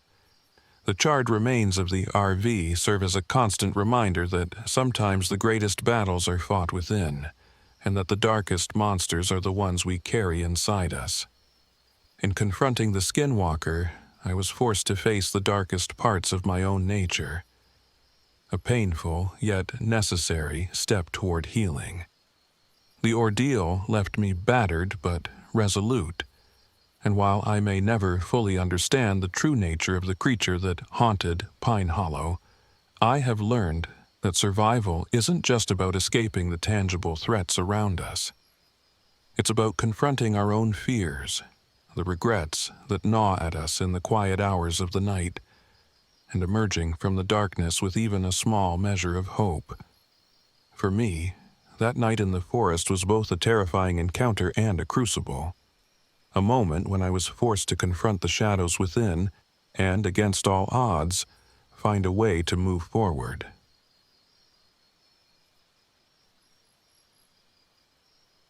My name is Alice. I'm 33, and this happened in the heart of Hoosier National Forest, Indiana. We set out on a much-needed escape from our everyday lives, 4 friends seeking solace in the quiet, dense woods of Indiana. I was determined to lead the expedition, confident in my resourcefulness, even if I had a nagging worry about our aging RV. Along with me were Kevin, our daredevil whose charm masked a troubled secret, Mia, a gentle soul with a talent for capturing beauty on canvas, and Derek, the quiet, reliable friend whose steady presence had always grounded us. The plan was simple. Park the RV at a remote clearing, enjoy the crisp autumn air, and spend the weekend reconnecting with nature. But from the moment we rolled into a barely marked campsite deep in Hoosier National Forest, something felt off. Our RV sputtered like an old man struggling to catch his breath, and the generator failed to light up our little haven when dusk fell. I reassured everyone, trying to focus on the adventure ahead, but deep inside I wondered if our misfortune was a harbinger of what was to come. That first night, as darkness swallowed the woods, a series of howls shattered the silence. They weren't the familiar calls of coyotes. These howls were guttural and unnatural, echoing as if the forest itself were mourning. I lay awake, my skin prickling, as the sound crept closer, circling our RV like a predator stalking its prey. In the early morning light, we discovered disturbing signs. Deep, claw-like footprints pressed into the damp earth around our campsite, and strips of cloth torn from an old garment, bearing strange indigenous symbols. I felt a chill that no amount of coffee could shake. Mia's eyes were wide with dread as she whispered that these markings echoed local legends of a creature, known by some as the Hoosier wendigo, an emaciated, towering beast said to be drawn to the despair of lost souls. Kevin, ever the thrill-seeker, laughed off our concerns and insisted on exploring further into the forest, claiming that fear was only in our heads. His bravado, however, was starting to grate on us all. Later that day, while we were trying to repair our RV's generator with limited supplies, he disappeared for a couple of hours. When he returned, his face was pale, and his hands trembled as he recounted being chased by a shadowy figure through the dense underbrush. His story, combined with the ominous evidence we'd gathered, only deepened the unease that had settled among us. By dusk, our isolation was complete. Our outdated RV was now more a liability than a refuge. The failing lights and the constant hum of the generator malfunctioning created a dissonant backdrop to the increasingly oppressive atmosphere. It wasn't long before tension and suspicion began to splinter our fragile unity. I started noticing whispered conversations between Kevin and unknown individuals on his phone. Over furtive glances, it became clear he was not merely an adrenaline junkie. In hushed tones, he admitted to negotiating with local drug traffickers, men who belonged to a brutal, cannibal cult that roamed these woods. My heart sank. How had our trusted friend become entangled with such depravity? I confronted him, but he dismissed my concerns with a nervous smile, insisting he'd handle it. Yet, the seed of betrayal had been sown. The turning point came when Derek, our ever-dependable friend, vanished. We had ventured out to scavenge for spare parts and supplies in the surrounding woods, and when we regrouped, he was nowhere to be found. Panic set in. Frantic calls and desperate shouts echoed through the trees. I retraced our steps, my every instinct screaming that something terrible had happened. After hours of searching, we found Derek's tracks leading to an abandoned clearing. What we discovered there defied explanation. A crude campsite with remnants of torn clothing and scattered belongings, and evidence of unspeakable violence.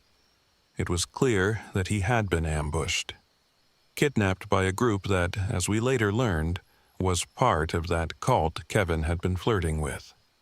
They weren't just small-time criminals. They were brutal, organized, and hungry for outsiders.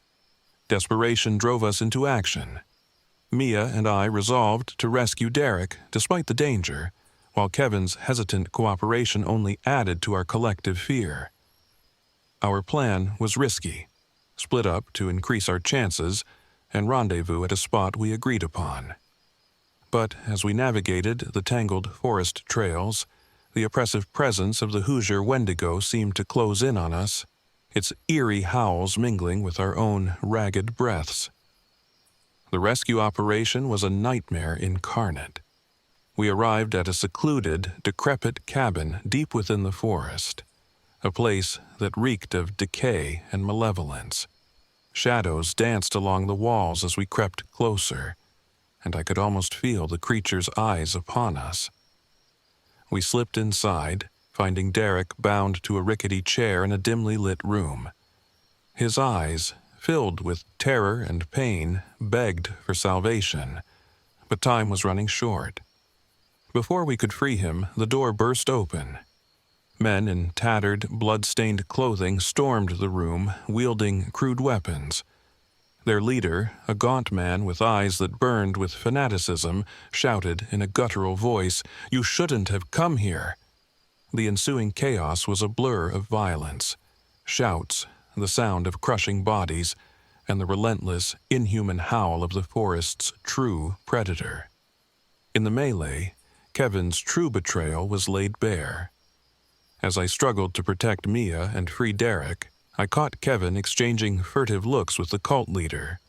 His face, once filled with reckless bravado, was now twisted with fear and regret.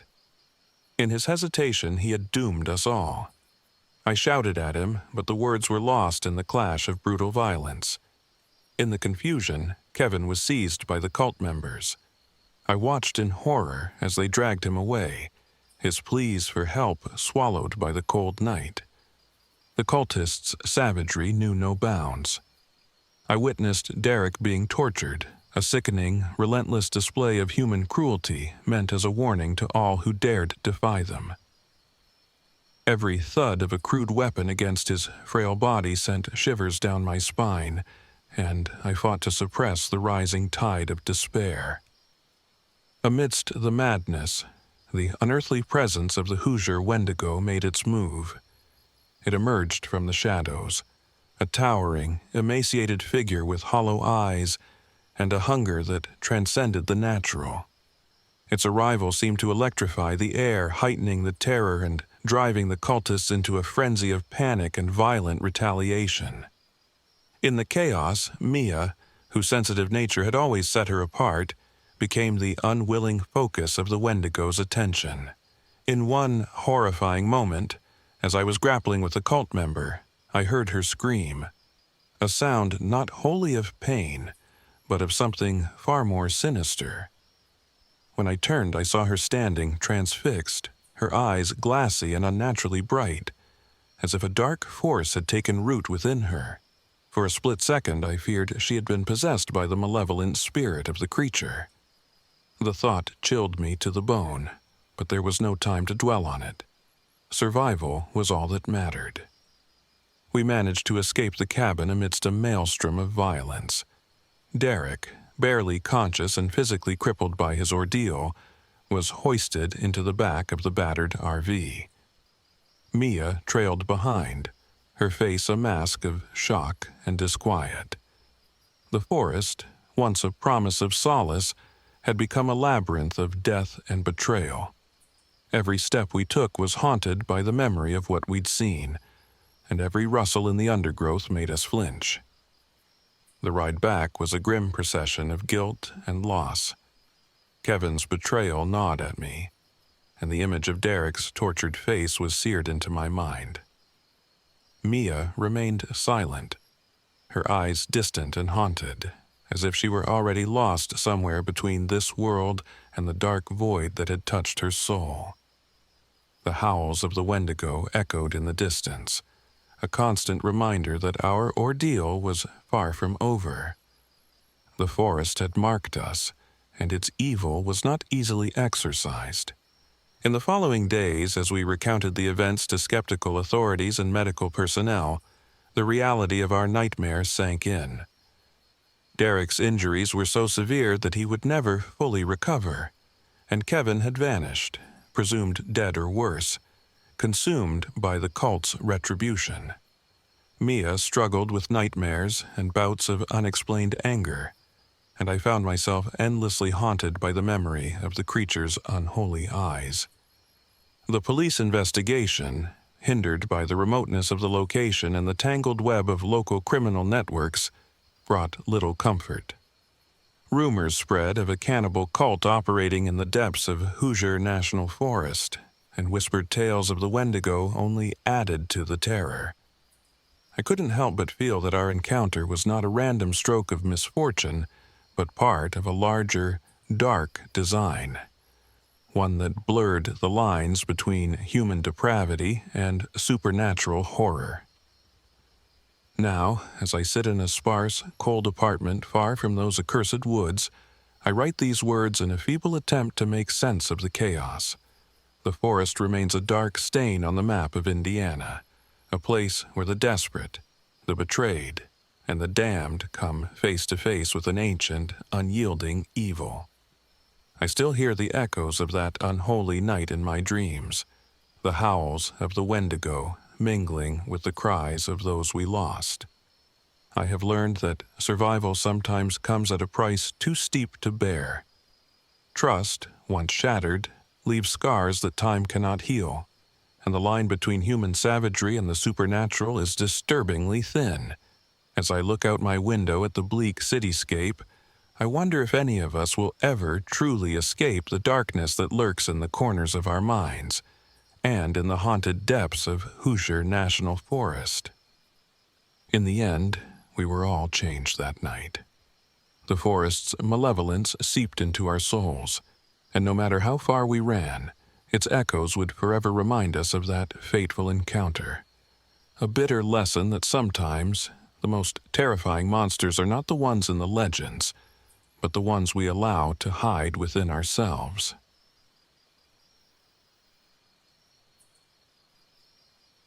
My name is James. I'm 45, and this happened in the remote, eerie outskirts of Morgan Monroe State Forest, Indiana. I had recently come out of a painful divorce and was desperate to find solace and perhaps some inspiration for my next novel in isolation. Renting an old RV, I planned a solitary retreat at a long-abandoned campground reputed to have been deserted for years. I hoped that the quiet, the raw beauty of nature and the solitude would help me confront my inner demons and maybe even mend the pieces of my broken heart. The drive into the forest was therapeutic at first. The dense canopy of towering pines and the soft murmur of a distant stream had a hypnotic, almost reassuring quality. When I finally pulled up at the dilapidated RV park, twilight was descending. The campground was silent, save for the occasional rustle of dead leaves and the whisper of the wind. I parked the RV in a shadowed clearing and set about unpacking, trying to shake off an inexplicable chill that ran down my spine as I surveyed the place. Not long after I had settled in, the RV's old generator sputtered and coughed before failing entirely, plunging me into a darkness punctuated only by my small battery-powered lamp. I chalked it up to the RV's age and my luck, but a nagging sense of foreboding lingered in the cool evening air. That night, as I sat at a rickety table writing in my journal, I began to hear something. A soft, almost childlike laughter that seemed to float on the wind outside.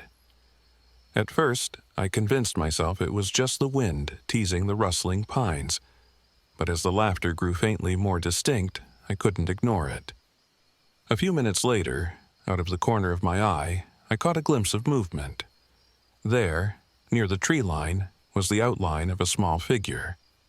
A child in faded, old-fashioned clothes. The figure didn't move in a playful or curious manner. It simply stood, its face obscured by shadow.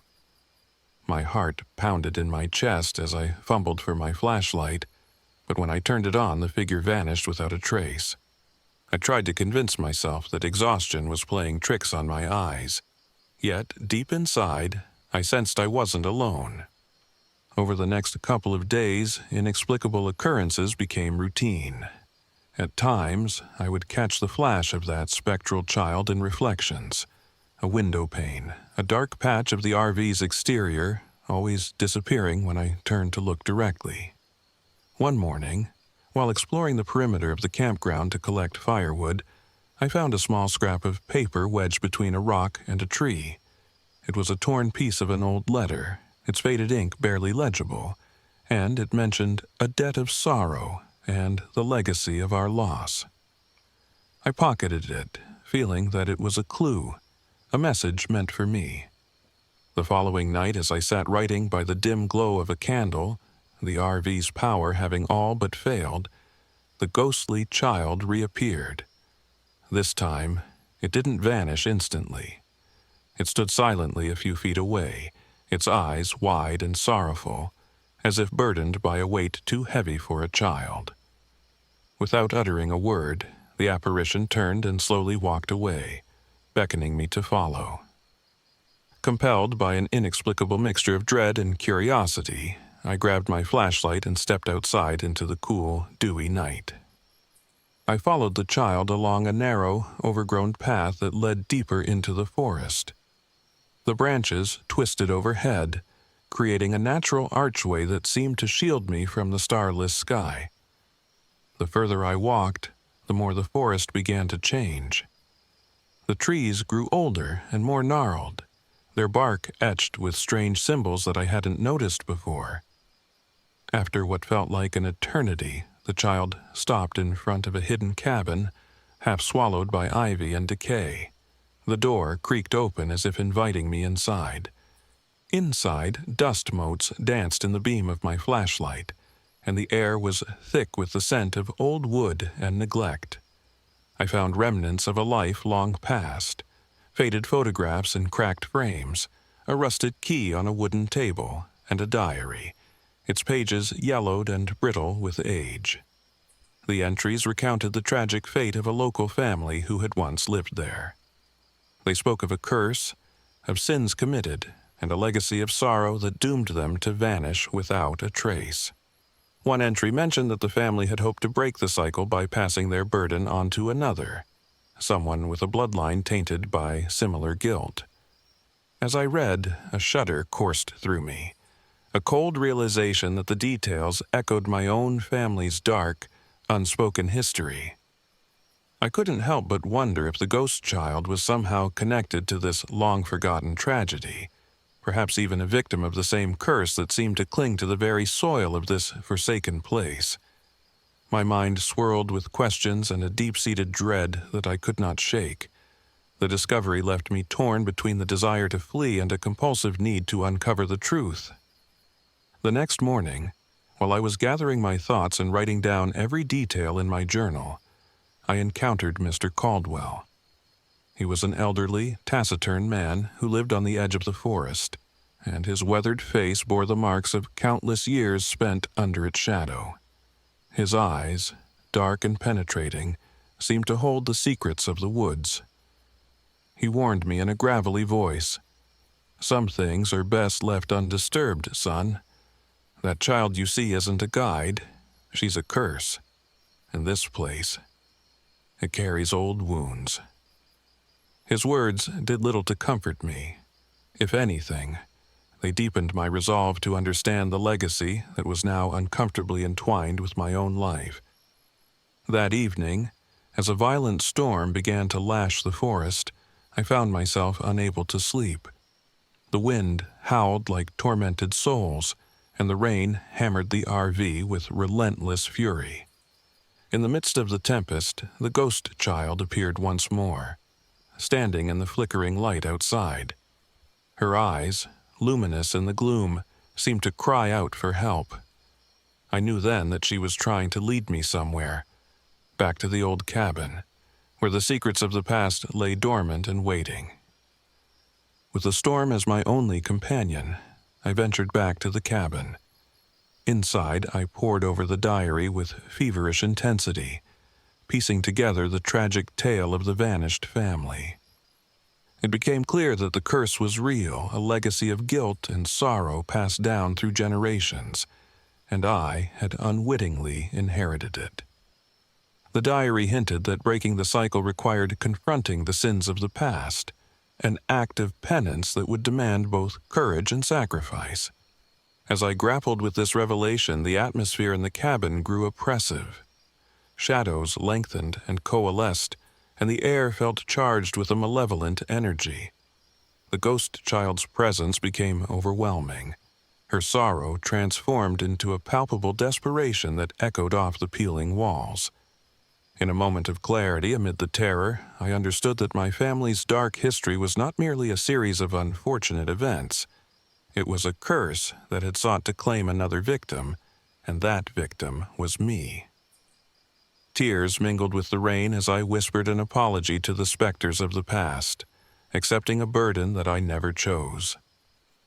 The weight of responsibility pressed down on me as I realized that I had a choice: to embrace the darkness and let it consume me, or to fight against the legacy that threatened to define my very existence.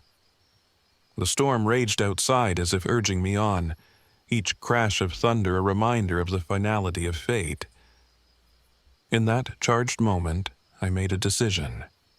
I gathered the remnants of the diary, the rusted key, and the torn scrap of paper, and I set them in a circle on the creaking wooden floor of the cabin. With shaking hands, I recited the words written in the diary, a plea for forgiveness, a promise to break the cycle, and an acceptance of the pain that had long haunted my lineage. The air shimmered with an almost tangible energy as if the cabin itself were holding its breath. For a few agonizing minutes, nothing happened. Then, as if in response to my desperate invocation, the ghost child reappeared before me. This time, her sorrowful eyes were replaced by a look of tentative hope. The oppressive energy that had suffused the room began to recede, replaced by a fragile calm. I knew that I had only just begun to scratch the surface of the curse that had bound me, but in that fleeting moment, I felt the first stirrings of release, a promise that perhaps the cycle could be broken. When the storm finally subsided and dawn broke, the forest was washed clean by the rain, yet the memory of the night's events clung to me like a shadow. I packed up the few belongings I had salvaged and left the cabin, determined to leave behind the haunted legacy of that place. The ghost child, her presence now fading into the soft morning light, seemed to nod in silent farewell, as if grateful for the chance at redemption. I drove away slowly, the old RV rattling along the narrow, winding roads that led out of Morgan Monroe State Forest. My heart was heavy with sorrow and a newfound understanding of the cost of secrets and sins passed down through generations. I knew that the experience had forever changed me, that the echoes of the pine shadows would haunt my thoughts long after I left the forest behind. Now, as I sit in my modest apartment in a city far from those haunted woods, I often revisit that fateful weekend in my writing. I try to capture the terror, the sorrow, and the hope that emerged from the darkness. I still question whether I truly broke the curse, or if the remnants of that ancient guilt continue to linger within me. Yet, with every word I write, I feel a measure of absolution, a small light against the encroaching shadows of the past. In the end, the forest taught me that sometimes the only way to escape the echoes of our own history is to face them head-on, to acknowledge the pain, and to forge a path toward redemption, no matter how steep the price. And as I look out my window at the quiet city night, I can still hear faintly the gentle laughter of a child on the wind, a reminder that some stories never truly end.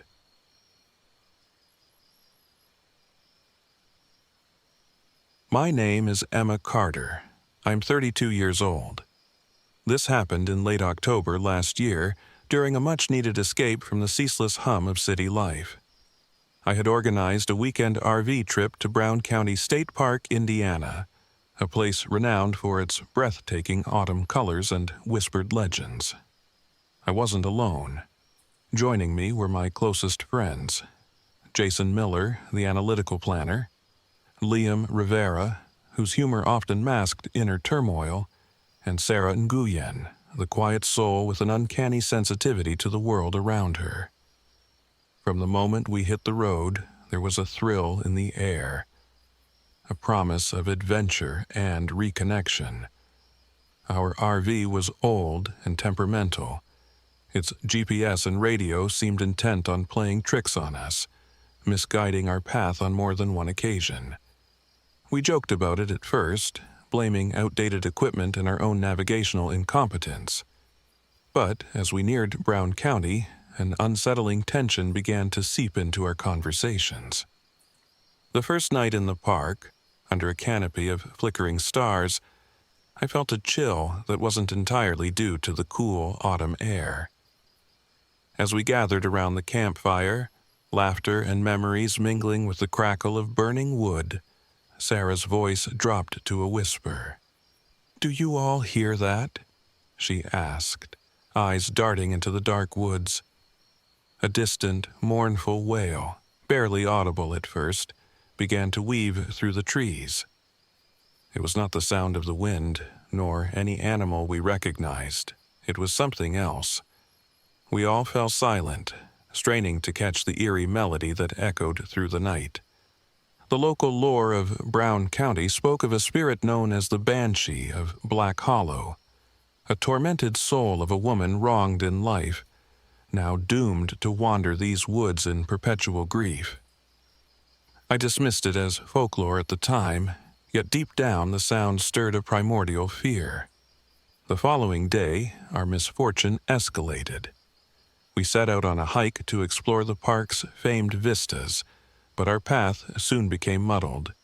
The RV's malfunctioning GPS led us astray, and our cell phones lost signal amidst the dense canopy.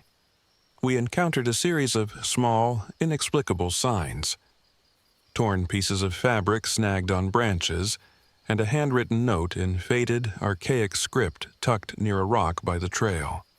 I couldn't shake the feeling that we were trespassing into something forbidden. Jason took charge, mapping out our course with painstaking care, while Liam's light-hearted quips did little to mask the mounting anxiety. I felt the weight of leadership pressing down on me, aware that our group was beginning to fracture under the stress. Arguments broke out over every decision, whether to press on, return to the RV, or heed the warnings of the few locals we encountered. One elderly man, speaking in hushed tones at a small gas station, told us to leave Brown County if we valued our lives. His eyes darted nervously as if the very air might conspire against him. That night, things took a sinister turn. While I stayed with Jason in the RV, Liam and Sarah insisted on investigating the sounds coming from deeper in the woods. I begged them to wait until morning, but they were determined, their youthful bravado blinding them to the danger. The hours dragged painfully slow, each minute punctuated by distant, sorrowful cries. Around midnight, an agonizing scream tore through the darkness. A scream so raw and desperate it shattered the fragile barrier between our safe little world and the horrors outside. I bolted out of the RV and raced towards the sound, calling out for them. I found no trace of Liam or Sarah. Instead, scattered on the ground near an old, decrepit cabin were Sarah's belongings, a scarf, a notebook with scribbled notes about the Banshee, and disturbing splatters of blood.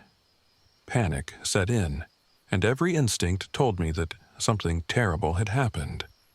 I hurried back to the RV, heart pounding, to rally Jason. The next few hours were a blur of frantic decision-making. Jason, ever the pragmatic planner, suggested we contact local authorities.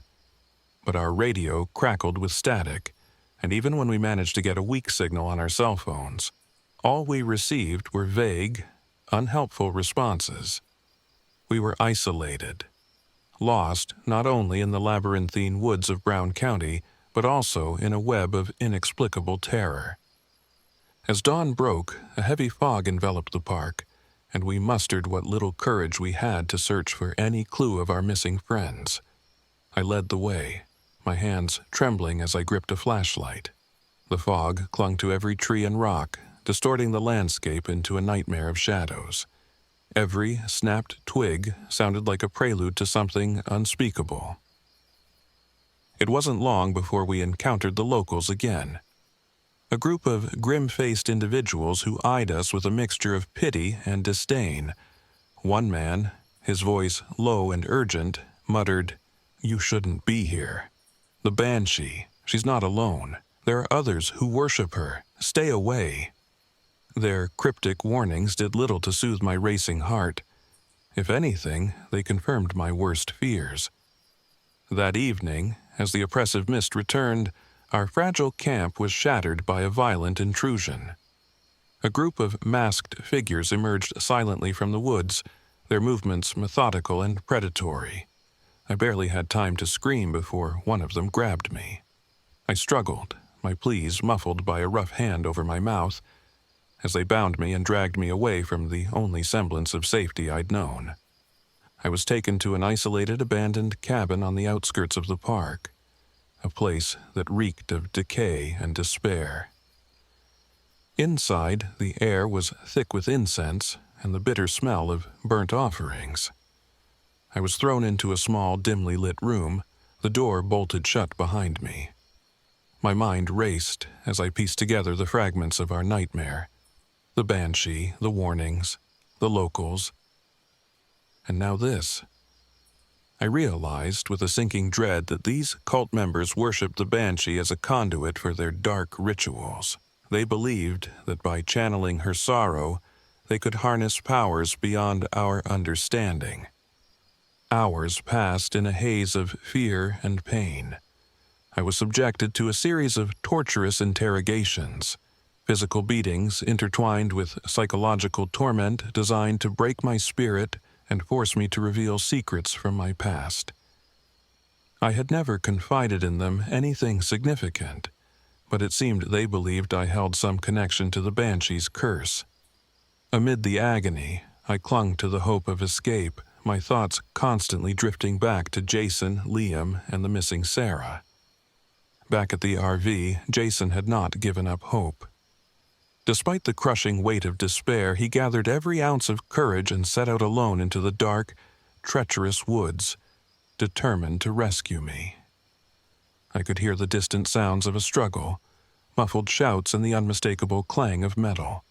My heart pounded in rhythm with his uncertain footsteps as he navigated the labyrinth of trees, guided by an unyielding determination to bring us all home. Inside the cabin, the cult leader, a gaunt man with eyes like burning coals, paced before a crude altar adorned with relics of the banshee's legend. His voice was a venomous whisper as he chanted incantations, promising a rebirth through sacrifice. I realized then that my capture was not an isolated incident, but part of a larger, horrifying plan. In a moment of cruel irony, I remembered Liam's furtive conversations with a local contact. He had been gathering local folklore for his blog, but perhaps he had become entangled in these very rituals. The betrayal cut deeper than any physical pain. Liam, whose humor and levity had once been our glue, had compromised our trust. I shivered at the thought that his actions might have sealed our fate. The sound of footsteps approaching the cabin snapped me back to the present. The door burst open, and Jason, bruised and bloodied but alive, stormed in. In the ensuing chaos, as cult members lunged at him, we fought desperately. The air was filled with the clang of improvised weapons, ragged breathing, and the acrid tang of fear. During the melee, a searing pain shot through my side. A cultist's knife found its mark as I tried to fend off my captor. I collapsed to the floor, my vision blurring, but Jason dragged me behind a toppled table. The battle raged on, and in that moment, everything seemed to slow. I could see Jason's determined face as he fended off one attacker after another, his eyes never leaving mine. Amid the chaos, I overheard a guttural cry, the banshee's wail, echoing through the cabin, mingling with the cries of agony and the rustle of dark incantations. Then, as quickly as it began, the struggle took a devastating turn. One of the cult members, driven by fanatic zeal, seized the opportunity to claim a twisted victory. In the ensuing confusion, Liam's cry rang out, followed by a sickening thud. When the turmoil subsided, we found that Liam had vanished. His absence, along with the discovery of Sarah's lifeless body near the cabin's back door, shattered what little hope remained. Sarah's body bore marks of brutal abuse, a silent testament to the horror she had endured. Jason and I managed to overpower the remaining cult members and escape the cabin, leaving behind a scene of unholy terror. We stumbled back through the fog-laden woods, our hearts heavy with grief and betrayal. Every rustle in the underbrush, every whisper of wind, felt like a taunting reminder of our ordeal. The banshee's wails seemed to follow us, a spectral chorus mourning the souls claimed by Brown County's dark legacy. In the aftermath, I was left to reckon with the shattered remnants of our friendship and the unspeakable loss of those we once trusted. The police investigation was hampered by the locals' deep-seated fear and superstition. Many of them refused to speak, while others offered only vague warnings and half-truths. The experience left me with a profound sense of isolation, a realization that some secrets are best left buried in the dark woods of Brown County. Jason and I eventually left the park, our hearts burdened by the memory of that cursed weekend. I still bear scars, both visible and unseen, from the torture I endured. The banshee's sorrowful cries echo in my mind, a constant reminder of the lives lost and the betrayal that shattered our bond. As I write these words, I wonder if the banshee's curse still lingers in those haunted woods, waiting for the next souls to wander too close. In quieter moments, I reflect on Liam's betrayal and the irreversible damage it wrought on our group. Trust, once broken, can never be fully restored. And though I carry the weight of guilt for not preventing what happened, I also carry the steely resolve to survive, and perhaps one day to seek justice for Sarah, Liam, and all those ensnared by the darkness that dwells in Brown County. This experience has changed me forever. The natural beauty of Indiana's forests now holds a shadow of dread, a reminder that sometimes the real horror lies not in monsters of myth, but in the betrayals and violence that can arise from human frailty. I have learned that the line between myth and reality is all too thin, and that in the depths of isolation, our greatest enemy may very well be the darkness within ourselves. And so, as I continue to heal, I keep one vigilant eye on the world, haunted by memories of that fateful weekend and the relentless, mournful wail of a banshee, a sound that will forever echo in the darkest corners of my soul.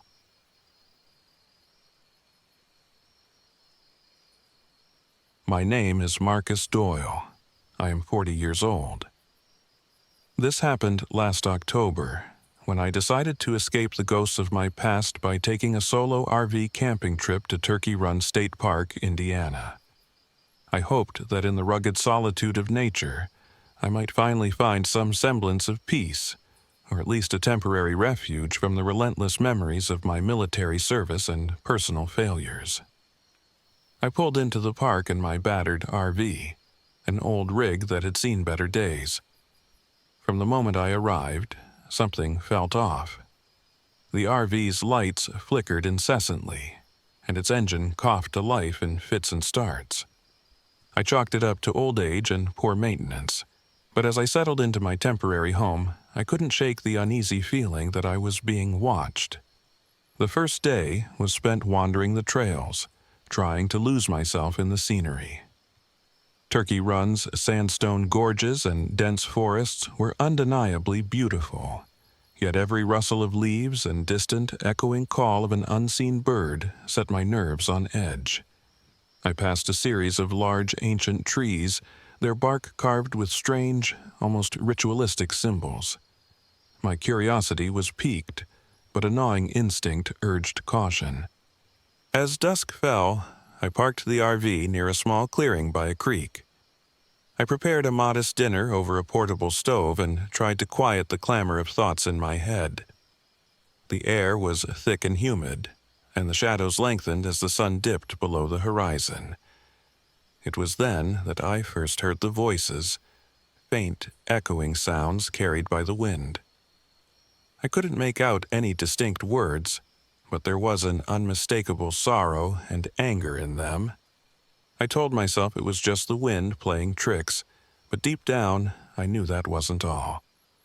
After dinner, while I was gathering firewood, my RV's engine sputtered and died again, plunging me into a deeper solitude. I decided to walk back along the creek in search of some help, or at least a signal, when something in the underbrush caught my eye. Partially buried in the damp earth was an amulet, old and tarnished, yet pulsing with an eerie, inexplicable glow. I picked it up, turning it over in my calloused hands. It was intricately designed, featuring a black widow motif. A spider with outstretched legs, its body carved with what appeared to be ancient runes. I felt a jolt of recognition, as if I'd uncovered something forbidden, something that should have remained buried in the past. No sooner had I pocketed the amulet than I was approached by an elderly local man. His face was weathered, and his eyes were deep pools of forewarning. In a trembling voice he said, "Son, some things are better left undisturbed. That amulet, it belongs to the curse of the Black Widow. Best you leave Turkey Run while you still can." His words sent shivers down my spine, but the pull of the unknown and my own inner need for redemption compelled me to press on. That night, I tried to sleep in the RV, but the atmosphere was oppressive. Strange sounds echoed through the darkness, soft whispers, rustling movements, and an occasional distant wail that seemed almost human. I dreamt of a robed woman with eyes burning with fury, stalking me through the trees. In the morning, I woke drenched in sweat, my heart pounding as if trying to escape my chest. Determined to understand the amulet's significance, I ventured further into the park that day. I retraced my steps along the creek, inspecting the ancient symbols on the rocks and trees. With every step, the landscape seemed to morph, as if the very earth was steeped in a dark history I could barely comprehend. It was then that I noticed a group of men watching me from a distance. They were rugged, with cold, calculating eyes, and their demeanor was anything but welcoming. I recognized them from whispered local rumors. A ruthless gang involved in drug trafficking and human smuggling, using the park's isolation to cover their illicit activities. Before I could retreat, one of the men called out, "Hey, you, what are you doing snooping around?" Their voices were low and threatening. I tried to explain that I was just a traveler seeking solace, but my words fell on deaf ears.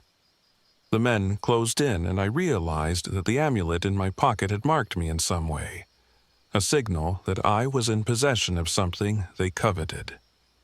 In a flash of brutality, I was overwhelmed. They seized me with a force that left no room for negotiation. Rough hands gripped my arms and dragged me away from the creek, leaving me no time to call for help. I was thrown into the back of a battered truck, the world outside a blur of trees and dark skies. My heart raced as I struggled against my captors, but the more I resisted, the harsher their treatment became. I was taken to an abandoned barn deep within the woods, a grim, decaying structure that reeked of damp rot and despair. Inside, the atmosphere was even more oppressive. The barn had been transformed into a makeshift holding cell, where the gang's members interrogated and tortured their captives. I was bound to a rickety chair, and my captors demanded to know about the amulet, its origins, and any secrets I might possess. Their methods were brutal. Physical beatings interspersed with psychological torment. They cut into my flesh and my soul, dredging up memories I'd long tried to forget. Between the throbbing pain of the blows and the searing flashbacks of my military past, I began to lose the line between reality and nightmare. It was during one such moment, when the pain became unbearable, that I first saw her. The spectral figure of the Black Widow. She emerged from the shadows of the barn, her presence a swirl of darkness and anguish. In that moment, the barn transformed into a nightmarish arena, the air heavy with the stench of decay and burnt offerings. Her eyes, deep and sorrowful, met mine, and I felt an overwhelming surge of dread and regret. The visions blurred with reality. I could hear her voice, a sorrowful lament that echoed through the barn, intertwining with the cries of my tormentors. My inner demons, already a turbulent storm, were now overtaken by the curse that the amulet had awakened.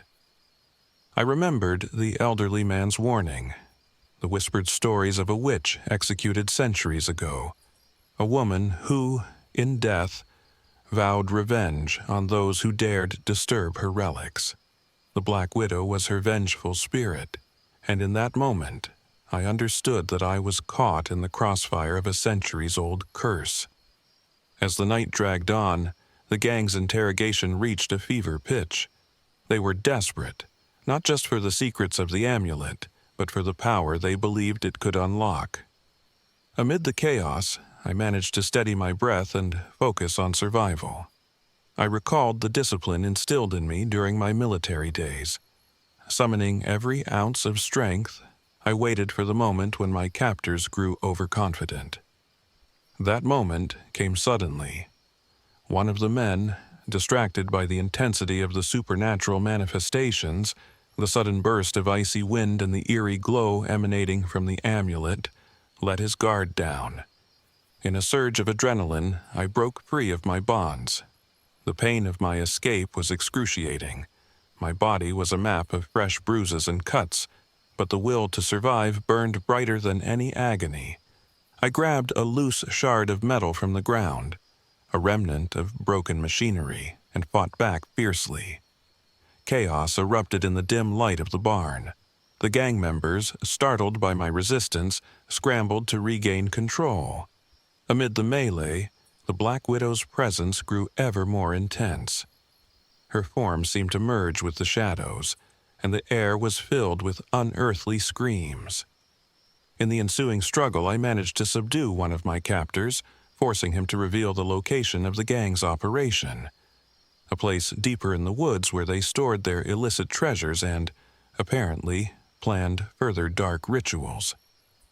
With the first light of dawn filtering through the broken slats of the barn, I made my escape into the dense forest. Every step was a fight against both physical pain and the overwhelming presence of the supernatural. The forest, which moments before had seemed merely eerie, now appeared as a labyrinth of twisting paths and looming threats. The gang members were in hot pursuit, their shouts echoing through the trees, but I was driven by a desperate need to survive and a determination to break free of the curse's hold. The chase led me through tangled underbrush and over rocky outcrops. I used every ounce of my training to evade my pursuers, setting traps and taking detours through dense thickets. The cursed amulet, still clutched in my hand, pulsed with an almost rhythmic throb, a constant reminder of the dark force I had unwittingly unleashed. There were moments when I thought I could hear the Black Widow's voice, a sibilant whisper urging me to surrender to my fate. But I pushed forward, clinging to the hope of escape. After what felt like an eternity of running and hiding, I stumbled upon a narrow, overgrown trail that led to the edge of the park. The sounds of pursuit faded behind me as I emerged into a clearing where a small, abandoned cabin stood. It was a dilapidated structure, half consumed by ivy and the relentless passage of time. I knew it wasn't much, but it was safe, for now. Inside the cabin, I tended to my wounds as best I could, using supplies I scavenged from the remnants of old furniture and broken glass. My body ached, and my mind was clouded by both physical exhaustion and the lingering effects of the supernatural ordeal. The Black Widow's presence, though less overt, still lingered in every crevice of my vision and every echo in the silence. I couldn't shake the feeling that I was never truly alone. In the quiet solitude of that cabin, I allowed myself a moment of reflection. The violent encounter with the gang had forced me to confront not only the external terror of human brutality, but also the internal demons that had haunted me for years. The amulet, a relic of a curse I had never believed in, had become a symbol of both my downfall and my fight for redemption. I knew that to truly escape this nightmare, I had to rid myself of the cursed artifact, even if it meant facing the full fury of the Black Widow. I resolved to return to the creek, to find a way to undo whatever dark magic the amulet had set in motion. With nothing left to lose, I gathered what little strength I had and ventured back into the forest. The landscape now seemed transformed, a place where reality and nightmare bled into one another. The familiar path was overgrown and treacherous, and the whispers of the Black Widow grew louder with every step. When I finally reached the creek, the morning light revealed a scene that both chilled and compelled me. Half buried in the mud near the water's edge was an inscription carved into a large, flat stone, a message left by those who had come before me, perhaps as a warning or a plea for forgiveness. The inscription detailed the curse of the Black Widow, a tragic tale of a woman wronged and executed, whose spirit now exacted revenge on anyone who dared disturb her resting place. The amulet was her talisman, a conduit for her lingering wrath. With trembling hands, I dug around the stone until I unearthed a small, weathered box. Inside lay what appeared to be a counter-amulet, an artifact meant to neutralize the curse. The idea was that if I could place the two relics together at the site of her execution, perhaps the curse would be broken, or at least appeased. It was a long shot, but it was the only hope I had left. I hesitated only for a moment before gathering both relics. As I did, a final, piercing wail cut through the still air, the unmistakable cry of the Black Widow. The sound was agonizing, filled with centuries of sorrow and fury. I clutched the relics tightly and raced back into the forest, knowing that the gang might still be in pursuit, and that the supernatural force would not let me leave without a final reckoning. Navigating by instinct and the sparse light of dawn, I reached a secluded clearing where an ancient, crumbling stone structure lay half swallowed by the forest. This, I knew, was the site of the witch's execution, a place where time had long since forgotten the cruelty inflicted on a wronged soul. With trembling resolve, I set the amulet and its counterpiece on the stone altar. The moment the two relics touched, the ground trembled, and a dense, suffocating darkness enveloped the clearing. For a heartbeat there was silence. Then the Black Widow appeared one last time, her form more vivid and anguished than ever. She hovered above the altar, eyes filled with a tumult of pain and longing. I fell to my knees, overcome by a mix of terror and empathy. In that fleeting moment I realized that she was not merely a force of vengeance. She was a victim of circumstances, as broken and tormented as I had been. The spectral figure extended a hand, and as if in a final act of absolution, the darkness began to recede. The oppressive presence lifted, leaving behind only the muted sounds of the forest and the gentle murmur of the creek. I couldn't tell if it was a blessing or a curse undone, but I felt an unexpected lightness, an end to the relentless terror that had plagued me since I arrived. I gathered my meager belongings and made my way back to my RV, which, by some twist of fate, had sputtered back to life. The gang was nowhere to be seen. Whether they had dispersed in the chaos or retreated into the shadows, I would never know.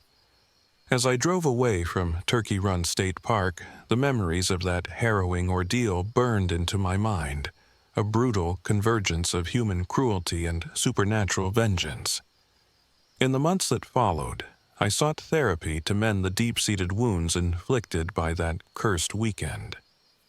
I never returned to Turkey Run, and I eventually disposed of the relics, burying them far from any place where the Black Widow's curse might reach me again. Yet, sometimes, on quiet nights, I hear a faint, sorrowful whisper on the wind. A reminder that some curses and some memories are never truly laid to rest. My journey taught me that the true horrors in life come not only from the darkness lurking in forgotten legends, but also from the violent, unforgiving nature of our own human beings. And as I continue to rebuild my life, I carry with me the hard-won wisdom that redemption often lies at the intersection of confronting our past and facing the darkness head-on, no matter how terrifying it may be.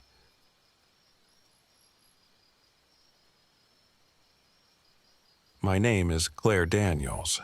I am 32.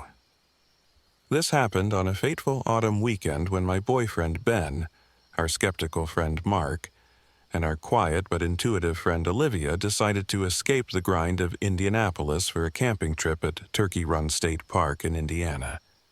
We piled into our old RV, a clunker with a malfunctioning generator and a GPS that seemed more intent on getting us lost than guiding us home, and hit the highway with a mix of excitement and apprehension. I was the one who organized the trip, determined to reconnect with nature and with each other, despite the underlying tensions that had been brewing among us for months. Ben, always protective and impulsive, was eager for adventure, while Mark, with his confident charm and dismissive attitude toward local legends, kept insisting that everything would be just fine. Olivia, whose empathetic nature often picked up on subtle cues, remained quiet, her eyes darting nervously every time we passed a small town that wore its suspicion like a second skin. The first sign that something was off came even before we arrived at Turkey Run. The RV's GPS kept rerouting us onto narrow, twisting back roads far away from the main highway. By the time we emerged into the forest, dusk was setting in, painting the sky in bruised purples and reds. We parked in a clearing that looked deceptively welcoming, but the silence around us was heavy, almost as if the woods were holding their breath. That first night, as Ben set up a small campfire outside while I tinkered with the faulty generator, an eerie sound carried on the wind, a mournful wail that made my skin crawl. It wasn't long before I noticed a pale figure drifting among the trees. At first, I assumed it was a trick of the light, but then Olivia murmured, "Do you see that? A woman? In a white dress?" Her voice trembled, and despite my instinct to dismiss it, I couldn't shake the feeling that we'd stumbled into something dangerous. The next morning, the remnants of night still clung to the forest like a curse. We found strange symbols crudely etched into the bark of several trees near our campsite. Tracks, odd, meandering, and disturbingly human, circled our RV. Mark shrugged off our concerns, laughing about local folklore, but Ben's unease was palpable. "There's something out there," he muttered, glancing over his shoulder as if expecting the spectral woman to reappear. Our attempts to fix the RV's equipment proved fruitless. The generator sputtered and died every time we needed it most, plunging us into darkness during crucial moments. With our tools failing us, isolation began to feel more absolute. Local residents in a nearby town gave us sidelong, wary looks and cryptic warnings about staying away from certain trails, which only heightened our sense of dread. That night, as we gathered around the dwindling campfire, the wails returned, more insistent and anguished than before. I tried to keep the group calm, but the unease was infectious. Olivia, who had barely spoken since our arrival, suddenly looked terrified. "I had a dream," she whispered, voice shaking, "about a woman. A witch, cursed and doomed. She's here, watching us." Before we could dissect her words, a blood-curdling scream pierced the night. I leaped to my feet, Ben at my side, and rushed toward the sound. In the flickering firelight, I saw the unmistakable silhouette of a figure in a tattered white dress disappearing into the dense forest. But nothing prepared me for what we found the next morning. Olivia was gone. Her tent lay abandoned, her belongings scattered as if dragged away in a hurry, and fresh bloodied footprints crisscrossed the dew-laden ground. Panic gripped us. Ben's protective instincts flared. He was determined to find her at any cost. My heart pounded with dread as I clutched the strap of my backpack, the forest suddenly feeling like a labyrinth of hidden threats. Frantically, Ben and I searched the immediate area. We stumbled upon remnants of what appeared to be a makeshift campsite, a crude altar with burnt offerings and symbols that matched those etched on the trees. The horror of it all began to settle in. Local whispers of a cannibal cult, long hidden in the recesses of these woods, were not just myth. They worshipped something they called the Wailing Witch, a spirit said to be the manifestation of a cursed witch whose lamentations foretold death and doom. As the gravity of our situation sank in, the mounting tension within our group became unbearable. When we regrouped later that day with Mark, his casual dismissal of our fears suddenly struck me as disconcerting. His eyes held a glint of something dark, ambition, or perhaps guilt. In hushed tones, Ben and I exchanged worried looks. Mark had always been a skeptic, but now his behavior was oddly calculated, as if he were waiting for the perfect moment to act. That night, as darkness blanketed the park, our RV became a claustrophobic prison. The generator failed us once again, leaving us in near total darkness, except for the faint glow of our cell phones. Every sound seemed amplified. The creak of the old RV, the rustle of leaves, even our own panicked breaths. We could hear it then, a series of deliberate, measured knocks against the RV's metal exterior, as if someone, or something, was testing our defenses. In the dead of night, I awoke to find Ben missing from his bunk. My heart raced as I crept outside, flashlight trembling in my hand. On the ground near the door lay a scrap of cloth that looked disturbingly like a piece of the cult's ritual garments. It was then that I heard muffled voices, low and guttural, coming from the dark woods. Following the sound, I soon discovered a horrifying sight. A small group of cult members dragging a struggling Ben into the forest. I barely had time to scream before a sharp pain lanced through my head as someone struck me from behind. When I came to, I was bound to a rickety chair inside a dilapidated cabin deep in the woods. Shadows danced on the cracked walls, and the air reeked of decay and fear. My head throbbed, and the taste of blood was bitter on my tongue. Disoriented and terrified, I realized I wasn't alone. Across from me, a gaunt, hooded figure chanted in a language I couldn't understand, their face hidden in the gloom. I struggled against my bonds, my mind racing with thoughts of Ben and Olivia. Were they safe? Alive? In a shocking moment of betrayal, the door creaked open and in walked Mark. His eyes were wild, and his once charming demeanor was replaced by a cold, calculating menace. "Claire," he said softly, his voice void of any warmth. "I'm sorry it had to come to this." I realized then that his dismissal of our fears had been a facade.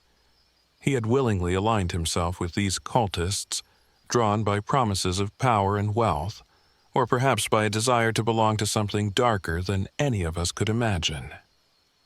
Before I could react, cult members approached, their eyes fixed on me with a mixture of pity and hunger. I heard one mutter about sacrificing a traitor's love as they began to prepare crude tools. Panic surged through me as I fought the bindings, my mind set on escaping and rescuing Ben, and finding Olivia, whose disappearance still haunted me. Over the next grueling hours, I endured a series of brutal interrogations. The cult's methods were savage and unyielding. Each blow and each whispered incantation was designed to break me, to force me into compliance with their perverse rituals. In the midst of this torment, I clung to the memory of the Wailing Witch, the spectral figure whose mournful cries had haunted us. I began to wonder if she was a harbinger, a force of nature awakened by the cult's dark practices. It was during one of these agonizing moments that a sudden crash echoed through the cabin. The door burst open, and Ben, bruised but defiant, stormed in with a fury that sent the cult members scrambling. "Claire, hold on!" he shouted, his eyes blazing with determination. The chaos that ensued was a blur of fists, shouts, and the metallic tang of fear. In the confusion, Mark tried to slip away, but Ben's quick reflexes ensured he was caught, his eyes pleading for forgiveness even as he was overpowered. The confrontation escalated into a desperate struggle. I managed to break free from my restraints amid the turmoil, and together Ben and I fought our way through the corridor of the cabin. Every step was a battle against the overwhelming force of our captors, the chants of the hooded figures, the relentless pounding of their feet, and the persistent, ghostly wails outside fused into a cacophony of terror. In the final harrowing moments, as we burst out of the cabin into the cold night, we encountered a sight that chilled me to my core. In a clearing, lit by a ghostly moon, a figure in a tattered white dress, undeniably the Wailing Witch, stood amidst a circle of cult members. Her eyes, hollow and endless, locked onto ours as if she were both judge and executioner. For a moment, the world seemed to stop. Then, with a roar that shook the very trees, the woman's wails surged, and chaos erupted once more. I don't know how long the ensuing melee lasted. The sound of struggle, the cries of pain, and the clash of desperate wills blurred into an indistinguishable nightmare. In the aftermath, as the first light of dawn began to break through the canopy, I stumbled onto a scene of devastation. Ben lay injured but alive, his protective instincts unyielding even in defeat. Mark was nowhere to be found, vanished into the dark woods as if swallowed by his own treachery. And Olivia, there was no sign of her except for a single blood-stained scarf caught on a thorny bush. The authorities arrived later, drawn by frantic calls and the remains of evidence we had managed to salvage. I recounted every detail. The failing RV, the local hostility, the ghostly apparitions, and the unspeakable violence of that night. But the officials dismissed much of our story as the ramblings of traumatized minds, attributing the events to a combination of alcohol, stress, and overactive imaginations fueled by local lore. Even now, as I write these words in a small, sterile room far removed from the haunted woods of Turkey Run, the echoes of that night never truly leave me. The relentless guilt of failing to protect my friends, the betrayal by someone I once trusted, and the lingering, mournful cry of the Wailing Witch continue to haunt my dreams. Every rustle of leaves or distant, forlorn wail sends my heart racing, reminding me that some darkness can never be fully escaped. In the end, I was left with more questions than answers. What exactly drove Mark to betray us? Was the cult merely a product of desperate minds in a struggling community, or was there something far more sinister at work? Something that transcended the boundaries between the natural and the supernatural? And most painfully of all, what had become of Olivia? Had she been sacrificed to appease a malevolent force? Or was she still out there somewhere, trapped in a nightmare from which there was no escape? I know only one thing for certain. The woods of Turkey Run hold secrets that man was never meant to unravel. And as I sit here, still trembling from the echoes of that fateful night, I cannot shake the feeling that the darkness has not yet relinquished its hold on us. Somewhere in the depths of those ancient trees, the Wailing Witch waits, her sorrowful cries a constant reminder that some curses are eternal. My name is Claire Daniels, and this is my story, a tale of betrayal, terror, and the harrowing fight for survival against forces both human and supernatural.